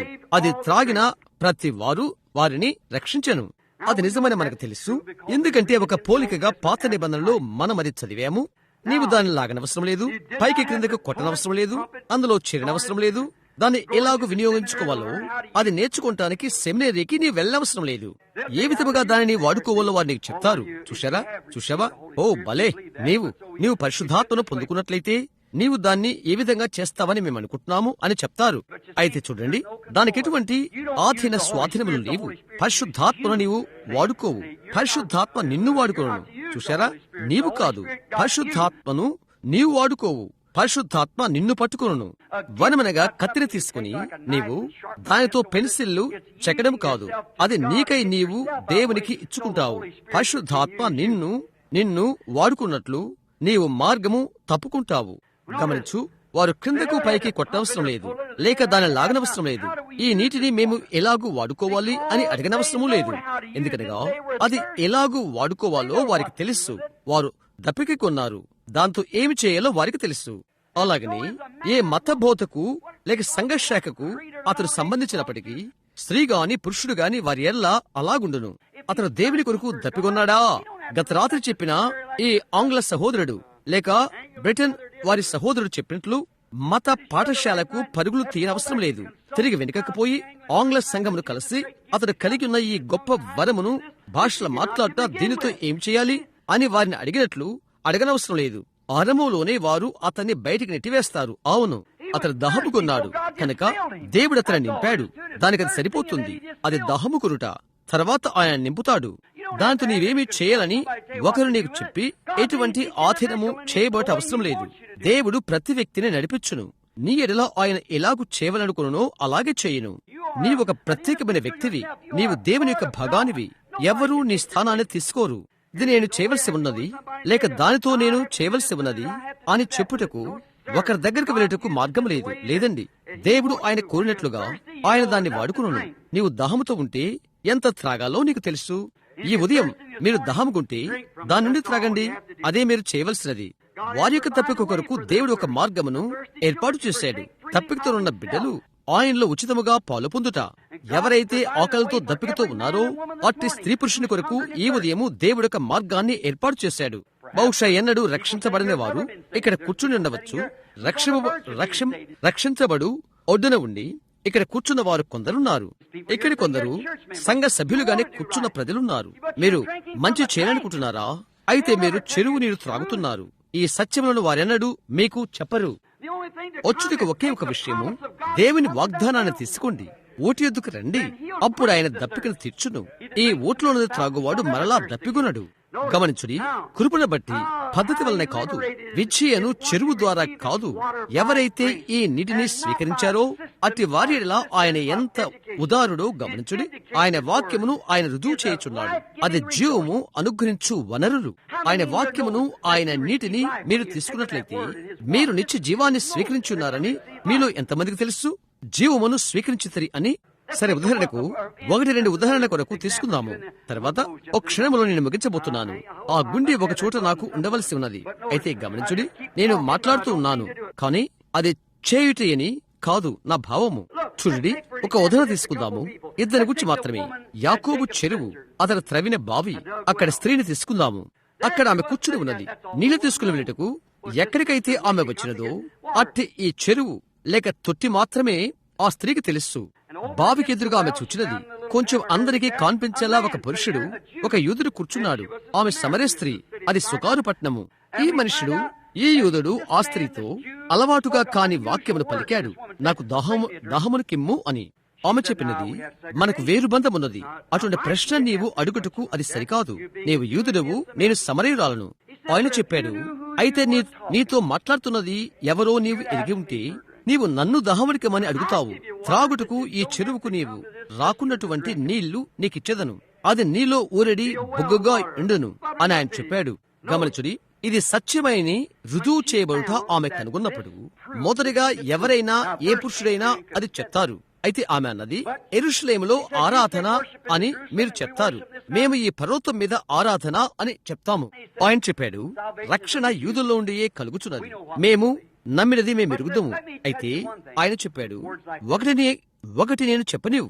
అలాంటి మాటలు ఈ పర్వతం మీద కాదు, లేక యెరూషలేములో కాదు. ఒక కాలము రాబోతున్నది, మనుష్యుడు ఆత్మతోనూ సత్యముతోనూ దేవుని ఆరాధించును. తండ్రి అటువంటి వారిని వెదకుచున్నాడు. ఆయన అడిగాడు, వెళ్ళు, నీ భర్తని ఇక్కడ తీసుకుని రమ్ము అని. గమనించుడి, ఇక్కడే అది రుజువైనది. ఆమె ఎటువంటి ఊట యుద్ధ ఉన్నదో చూయించుచున్నది. వెళ్లి నీ భర్తను ఇక్కడికి తీసుకుని రా అని ఆయన అన్నాడు. నాకు భర్త లేడు అని ఆమె చెప్పినది. ఆయన చెప్పాడు, నీవు చెప్పిన మాట సరియే అని. చూశారా, అది ఆయన ఆమెను ఏమడిగినది?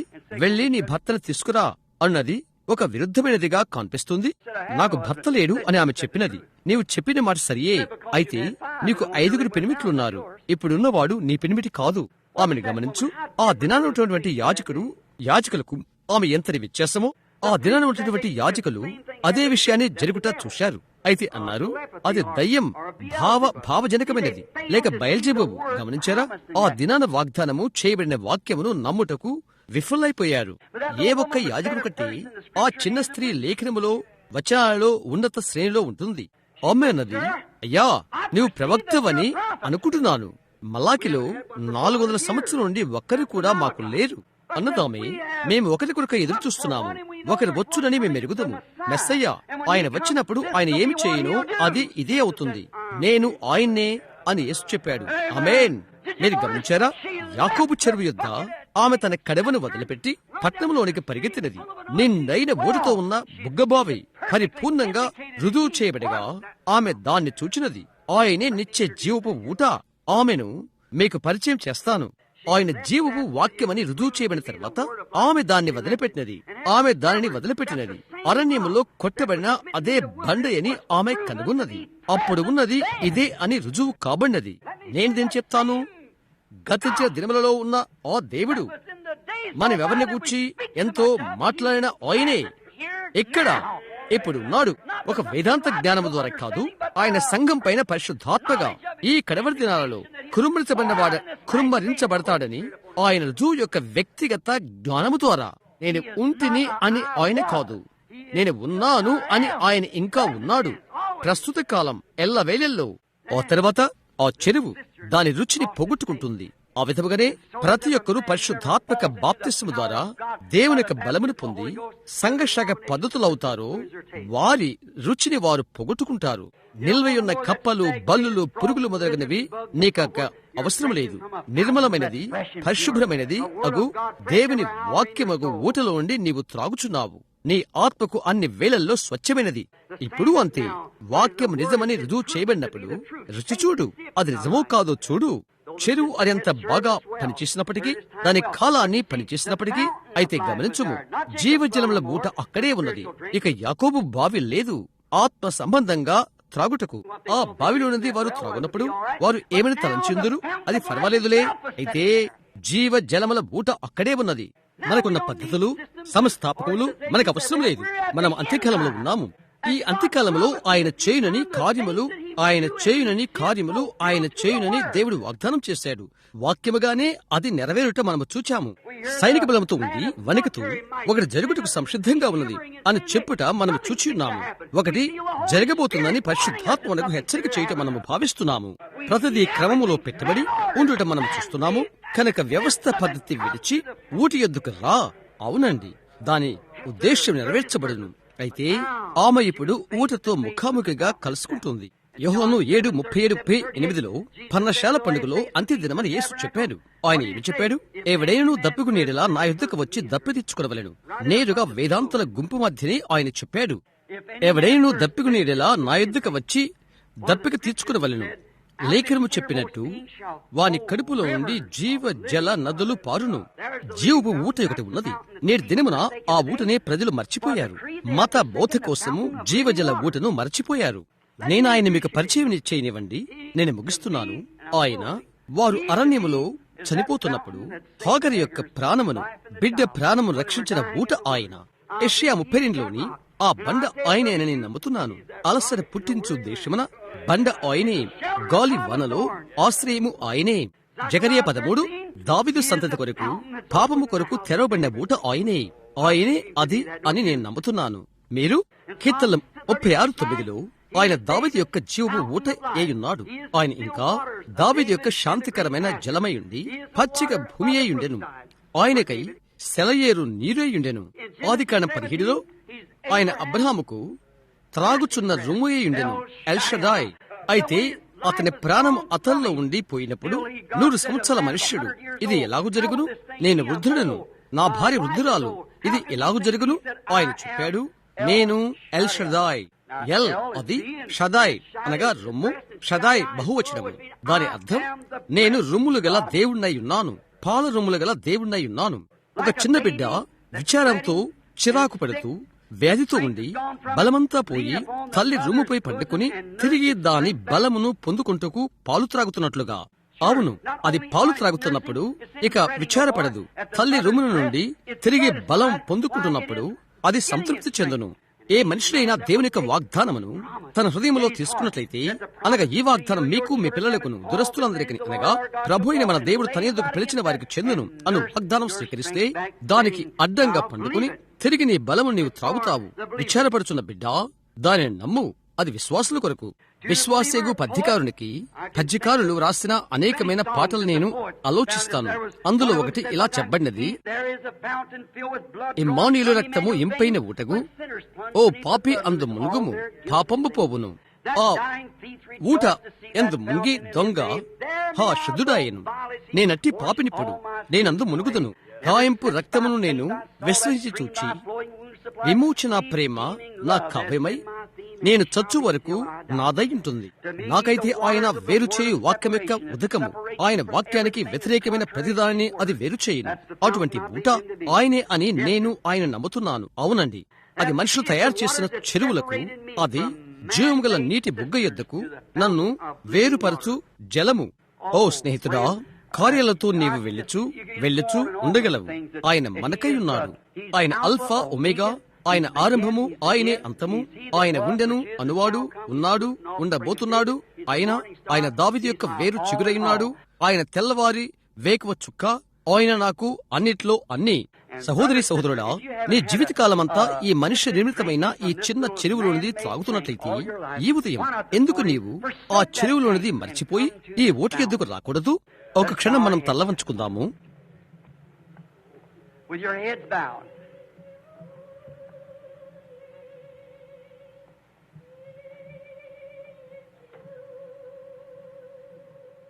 మీ తల్ల వంచి ఉండగానే నా భావము బలిపీఠపు పిలుపు. ఎంతమంది ఇప్పుడు నేను చాలా కంగారు పడుతున్నాను, చాలాసేపు మిమ్మల్ని ఉంచాను, నా వర్తమానం మొక్కలు చేసినట్లుగా చేసినది. అయితే నా భావం ఏదో మీరు ఎరుగునట్లు పరిశుద్ధాత్మ చేయనని నేను నమ్ముతున్నాను. తుషారా చూడండి, ఈ దినాన దేవునితో సరిచేసుకుంటూ కంటే అతి ప్రాముఖ్యమైనది ఏదీ లేదు. చూడండి, మన యొక్క విందులు ఇంకా ఏదైనప్పటికీ ప్రభు ఇక్కడ ఉన్నాడు. ఈ సమయం వరకు నా జీవితంలో ఒకే ఒకసారి దాన్ని గురించి విన్నాను.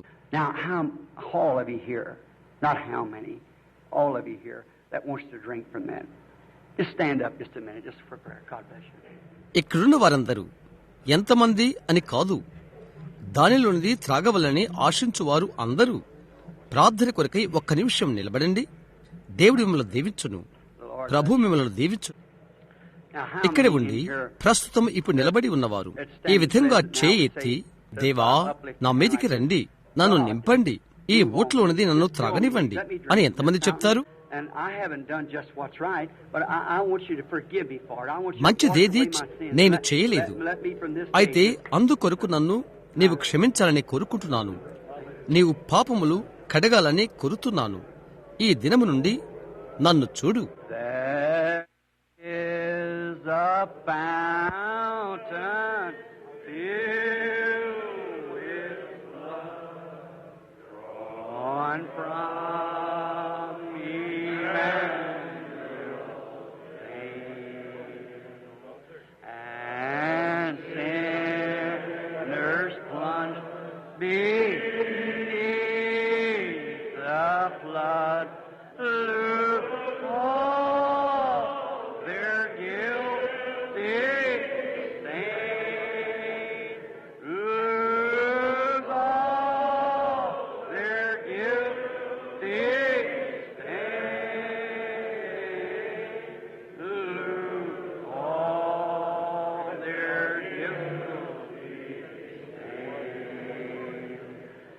ఇమ్మానుయేలు రక్తము ఇంపైన బుట్టకు, ఓ పాపి అందు మునుగుము, పాపంబు పోవును.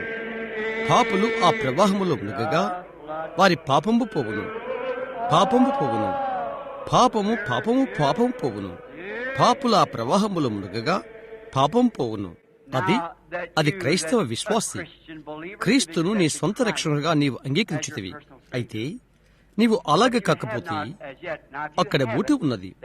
నేరెరిగిన ఒకటి ఇమ్మానుయేలు నరాల్లో నుండి వచ్చిన ఊట కోడి పిల్లలతో కలిసి పెరట్లో నడుస్తున్నా ఆ చిన్న పక్షిరాజును గుర్చి గత రాత్రి నేను మాట్లాడుతున్నట్లుగా ఉంది. కోడి పిల్లలను గుర్చి తప్ప మరొక దాన్ని అది ఎన్నడూ ఎరగదు. అయితే కోడి పిల్లల కంటే ప్రత్యేకత ఒకటి తనకున్నదని దానికి తెలుసును. అప్పుడు దాని యొక్క తల్లి తనను వెతుకుతూ వేటాడుతూ వచ్చినది. ఆమె పైనుండి పెద్దగా అరచినది. అది పక్షరాజు యొక్క పిలుపు. చూశారా, ఆరంభం నుండి అతడు పక్షరాజు కావలసి ఉన్నది, లేదా ఆ పిలుపును అది ఎన్నడూ గ్రహించదు. చూశారా, అక్కడ మొలకెత్తుటకు ఒకటి ఉండవలసి ఉన్నది, లేదా అది ఎన్నడూ జీవాన్ని ఉత్పన్నము చేయలేదు. విత్తనము దేవుని యొక్క వాక్యము నీలో ఉన్నట్లయితే దాన్ని మొలకెత్తింప చేయుటకు, దాన్ని వాస్తవమైనదిగా నీకు చేయుటకు పరిశుద్ధాత్మ అక్కడ ఉండును. పరిశుద్ధాత్మ బాప్తిసం పొందుకొనని వారు ఇక్కడ ఎంతమంది ఉన్నారు? మీ చేతులు పైకెత్తుతారా? అన్ని చోట్ల యథార్థంగా పరిశుద్ధాత్మను మీరు పొందుకొనకపోతే, మీరు పొందుకోవాలని ఆశించితే మీ చేయెత్తండి. మీరెక్కడ ఉన్నప్పటికీ మీ చేయెత్తండి. ఒక క్షణం నిలబడి వారి వైపు చూస్తున్న మీరు వారిపైన ఒకరు చేయి పెట్టాలని నేను కోరుతున్నాను. ఎవరైతే కావాలని కోరుకుంటారో ప్రతి ఒక్కరిని పరిశుద్ధాత్మ ఇప్పుడే నింపునని నేను నమ్ముతున్నాను. అక్కడ భోజనశాలలో ఉన్న ఆహారాన్ని గురించి ఆలోచన చేయకండి. ఇక్కడున్న ఆహారాన్ని గురించి ఆలోచిద్దాం. ఇది జీవము. చూశారా, ఇది జీవము. ఇప్పుడు ఒకరి వైపు ఒకరు తిరిగి మీలో ఒక్కొక్కరు ఒకరిపై ఒకరు చేయి పెట్టండి. వారి మీద వారు చేతులుంచినప్పుడు నీవు చేయి పెట్టిన ఆ వ్యక్తి కొరకు నీవు ప్రార్థన చేయాలని నేను కోరుతున్నాను. బయటికి వెళ్ళడం గురించి ఆలోచించకండి. దేని గురించి ఆలోచన చేయవద్దు. పరిశుద్ధాత్మ ప్రతి ఒక్క వ్యక్తిని నింపుటకు ఇక్కడే ఉన్నాడని తలంచు. నీ హృదయాన్ని తెరువుము. చెరువులోని చెత్తనంతా బయటికి నెట్టివేయి. ఓ జీవపు ఊట, నాలోనికి రమ్ము, నన్ను నింపుము. ఓ దేవా, నీ కరుణా కటాక్షముల ద్వారా నన్ను నింపుము. ప్రభుని యేసు, ఆ అక్షయమైన ఊట నీవు ప్రతి ఒక్కరిని నింపమని దేవా నీకు నేను ప్రార్థన చేస్తున్నాను. పరిశుద్ధాత్మ ఇక్కడ దిగునుగాక. దేవా, ఏదైనా కానీ అన్నిటినీ మర్చిపోతున్నాము. ఇప్పుడే పరిశుద్ధాత్మ మా ఎదుకు దిగి ఆ జీవ జలములు ఉచితముగా ప్రతి చోట ఉన్న వారికి దయచేయమని నేను ప్రార్థిస్తున్నాను. దేవా, దాన్ని అనుగ్రహించము. ప్రార్థన పాట కలిసిపోతూ కొనసాగించబడుతుండగా అది నీ సన్నిధి అని, నీ యొక్క దైవికమైన సన్నిధి అని ఎరిగిన వారమై ప్రభువా, ఓటు ఎద్దుకు రావాలని మేము కోరుకుంటున్నాము. మాకు నిజమైన అసలైన పరిశుద్ధాత్మ బాప్తిస్మం కావాలి. ప్రభువా, ఈ ప్రజలు అందుకొరకు ప్రార్థన చేస్తున్నారు. ఇట్టి సరైన క్షణాన్ని దేవుని వాత్సల్యం చేత వారు నింపబడుదురు కాకని నేను ప్రార్థిస్తున్నాను. ఓ దేవా, అనుగ్రహము చూపండి. నీ బిడ్డల ప్రార్థన ఆలకించుము. వారి యొక్క ఉనికిలోకి వచ్చేదవు కాక. దేవుని యొక్క బలమగు పరిశుద్ధాత్మ వారిపైకి విరజిమ్మును కాక. దేవా, దయచేయము. ఓ పునర్జీవం కొరకు, పరలోకపు బలమైన దేవుని సన్నిధానము కొరకు మా మధ్య ఉన్నందుకు మేమెంతగా కృతజ్ఞతలు చెల్లించవలసి ఉన్నదో. ప్రభువా, ఇట్టి ఈ మధ్యాహ్న వేళలోనే మమ్మను పోషించుము. ప్రభువా, నీ బల యొద్ద నుండి మాకు ఆహారము కావాలి. ప్రభువా, మమ్ము పోషించుము. ఇప్పుడే పరిశుద్ధాత్మతో మమ్మల్ని పోషించుము. మా బ్రతుకుల్లో ఎండిపోయి ఆకలితోనున్న మా ఆత్మలు దాహముతో ఉన్నవి. పాత యొక్క అనువాదములో నీవు చెప్పిన రీతిగా ఎండి పగిలిన నేల మీద అది నీళ్లు పోయిను అని. ప్రభువా, అది జరుగును కాక. నీ బిడ్డల హృదయాలలో నీ యొక్క మాటలు ప్రత్యక్షపరచబడును కాక. ఎండి మాడిపోయిన నేలపైన నీళ్లు.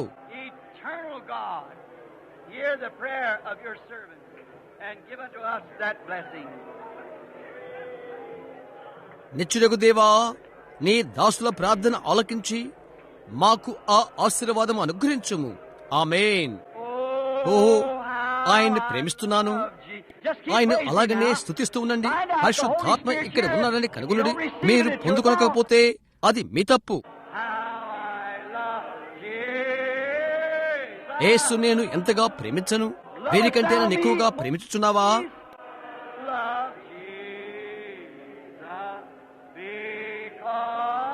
యేసును ప్రేమించదను, ఎందుకనగా ఆయన మొదట నన్ను ప్రేమించను.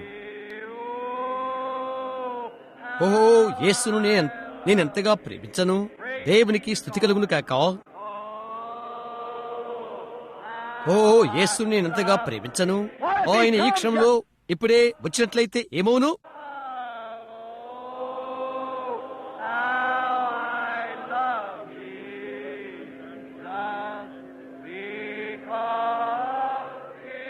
ఓ యేసు నేనెంతగా ప్రేమించను, ఎందుకనగా ఆయన నన్ను మొదట ప్రేమించను.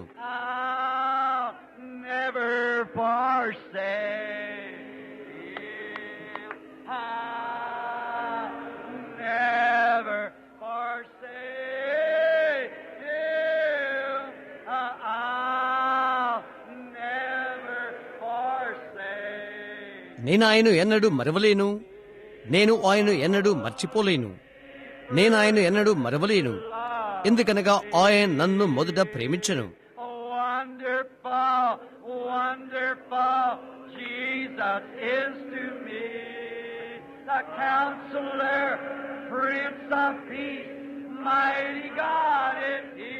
యేసు నాకు ఆశ్చర్యకరుడు, ఆశ్చర్యకరుడు, ఆలోచనకర్త, సమాధానకర్త, బలవంతుడు దేవుడు, ప్రతి పాపము నుండి, అవమానం నుండి కాపాడి నన్ను రక్షించను. నా విమోచకుడు, ఆశ్చర్యకరుడు. ఇప్పుడు ఆయన కొరకు అది పాడుదాము.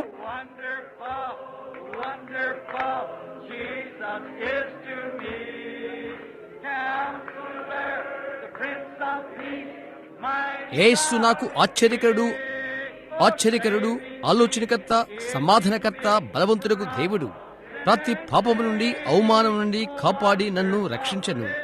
నా విమోచకుడు, ఆశ్చర్యకరుడు. ఆయన నామమునకు స్తుతి కలుగును కాక. అది భావించు వారందరూ ఆమేనని చెప్పండి.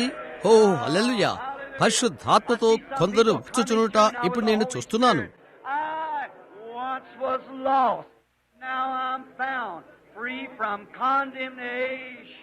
నేనొకప్పుడు తప్పిపోతుని, నేను కనుగొనబడ్డాను, తీర్పు నుండి విడుదల పొందాను. యేసు నాకు స్వేచ్ఛ, నిండు రక్షణ ఇచ్చెను. ప్రతి పాపం నుండి, అవమానం నుండి కాపాడి నన్ను రక్షించెను. నా విమోచకుడు, ఆశ్చర్యకరుడు. ఆయన నామమునకు స్తుతి కలుగును కాక. మనము చేతులెత్తి నిజంగా స్తుతిద్దాము.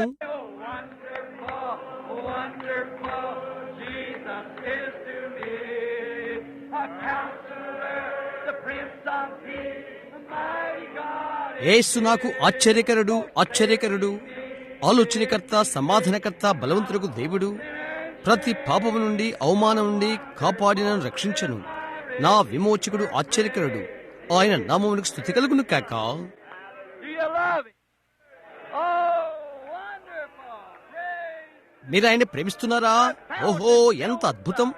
ఎక్కడైతే పాపులు తమ మానవ భయాన్ని, తీర్పును పోగొట్టుకుంటారో, ఆయనలో స్వతంత్రులవుతారో, అట్టి రక్తముతో నిండిన ఊటకు స్తుతి కలుగును గాక. హల్లెలూయా! ఓ, అదెంతో అద్భుతం. ఇప్పుడు మనం అది తిరిగి పాడుతుండగా అందరూ మెథడిస్టు, బాప్టిస్టు, కథలిక్, ప్రెస్బిటేరియన్ ఎవరైనప్పటికీ ఆశ్చర్యకరుడు యేసు నాకు అను పాడుచుండగా ప్రక్కకు తిరిగి ఒకరి చేతులు ఒకరు కరస్పర్శ చేద్దాం. అలా మంచి కలయిక కొరకు నేను దాన్ని ఇష్టపడతానని మీకు తెలుసు. రండి, అది అలాగ చేస్తూ పాడుదాం. అది Oh, wonderful.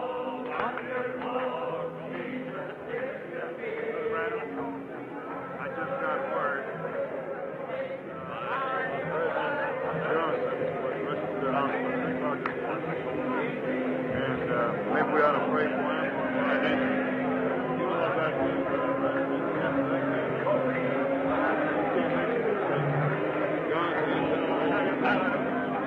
let's wait a minute. Wonderful. Jesus is. That's right. Oh, Counselor. Harding. Prince of Harding, Peace. you want to step down? Earl Kitchen. Keeping me from all sin and shame. Wonderful is my Redeemer. There's down through me. It makes the lame to walk and the blind to see. It opens prison doors. ఓ, ఆశ్చర్యకరుడు, ఆశ్చర్యకరుడు! యేసు నాకు ఆశ్చర్యకరుడు, యేసు నాకు ఆశ్చర్యకరుడు. అవునది నిజం. ఓ, ఆలోచనకర్త, సమాధానకర్త. బైబిల్ గ్రంథం చెప్పుచున్నది, అధికారంలో ఉన్న వారి కొరకు ప్రార్థించుడి అని. మా పరలోకపు తండ్రి, మా దేశం యొక్క నాయకుడు, అధ్యక్షుని కొరకు, నిరాశతో ఉన్న అక్కరి కొరకు నిలబడి మేము ప్రార్థన చేస్తున్నాము.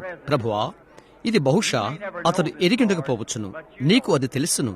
అతడు నీ యందు విశ్వాసి అని చెప్పుకున్నాడు. సహోదరు జాన్సన్ కొరకు నేను ప్రార్థిస్తున్నాను. తండ్రి, ఒక గుండె జబ్బు అతన్ని తాకినది మేము అనుకుంటున్నాము. దేవా, అతనికి ఆయుష్నిమ్మని ప్రార్థిస్తున్నాను.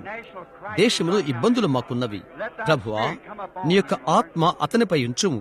ఇప్పుడే అతడు ఆసుపత్రిలో ఉండినప్పటికీ లేక మరొక చోట ఉన్నప్పటికీ నీ యొక్క ఆత్మ ఆ వాల్టర్ రీడ్ ఆసుపత్రిలోనికి దిగివచ్చి అతని శరీరాన్ని ముట్టి అతని ప్రాణాన్ని కాపాడు కాక. ప్రభువా, ఆ మనిషిని ఎంతో ఒత్తిడితో, మేము అర్థం చేసుకోలేని ఒత్తిడితో ఉన్నాడు. కాబట్టి దేవా, విశ్వాసులుగా ఈ దేశం యొక్క భాగస్థులుగా ఈ గంభీరమైన గడియలో మా నాయకుని కొరకు అతని జీవితాన్ని పొడిగింపును అతనికి అనుగ్రహించమని యేసుక్రీస్తు నామములో ప్రార్థిస్తున్నాము. ఆమేన్.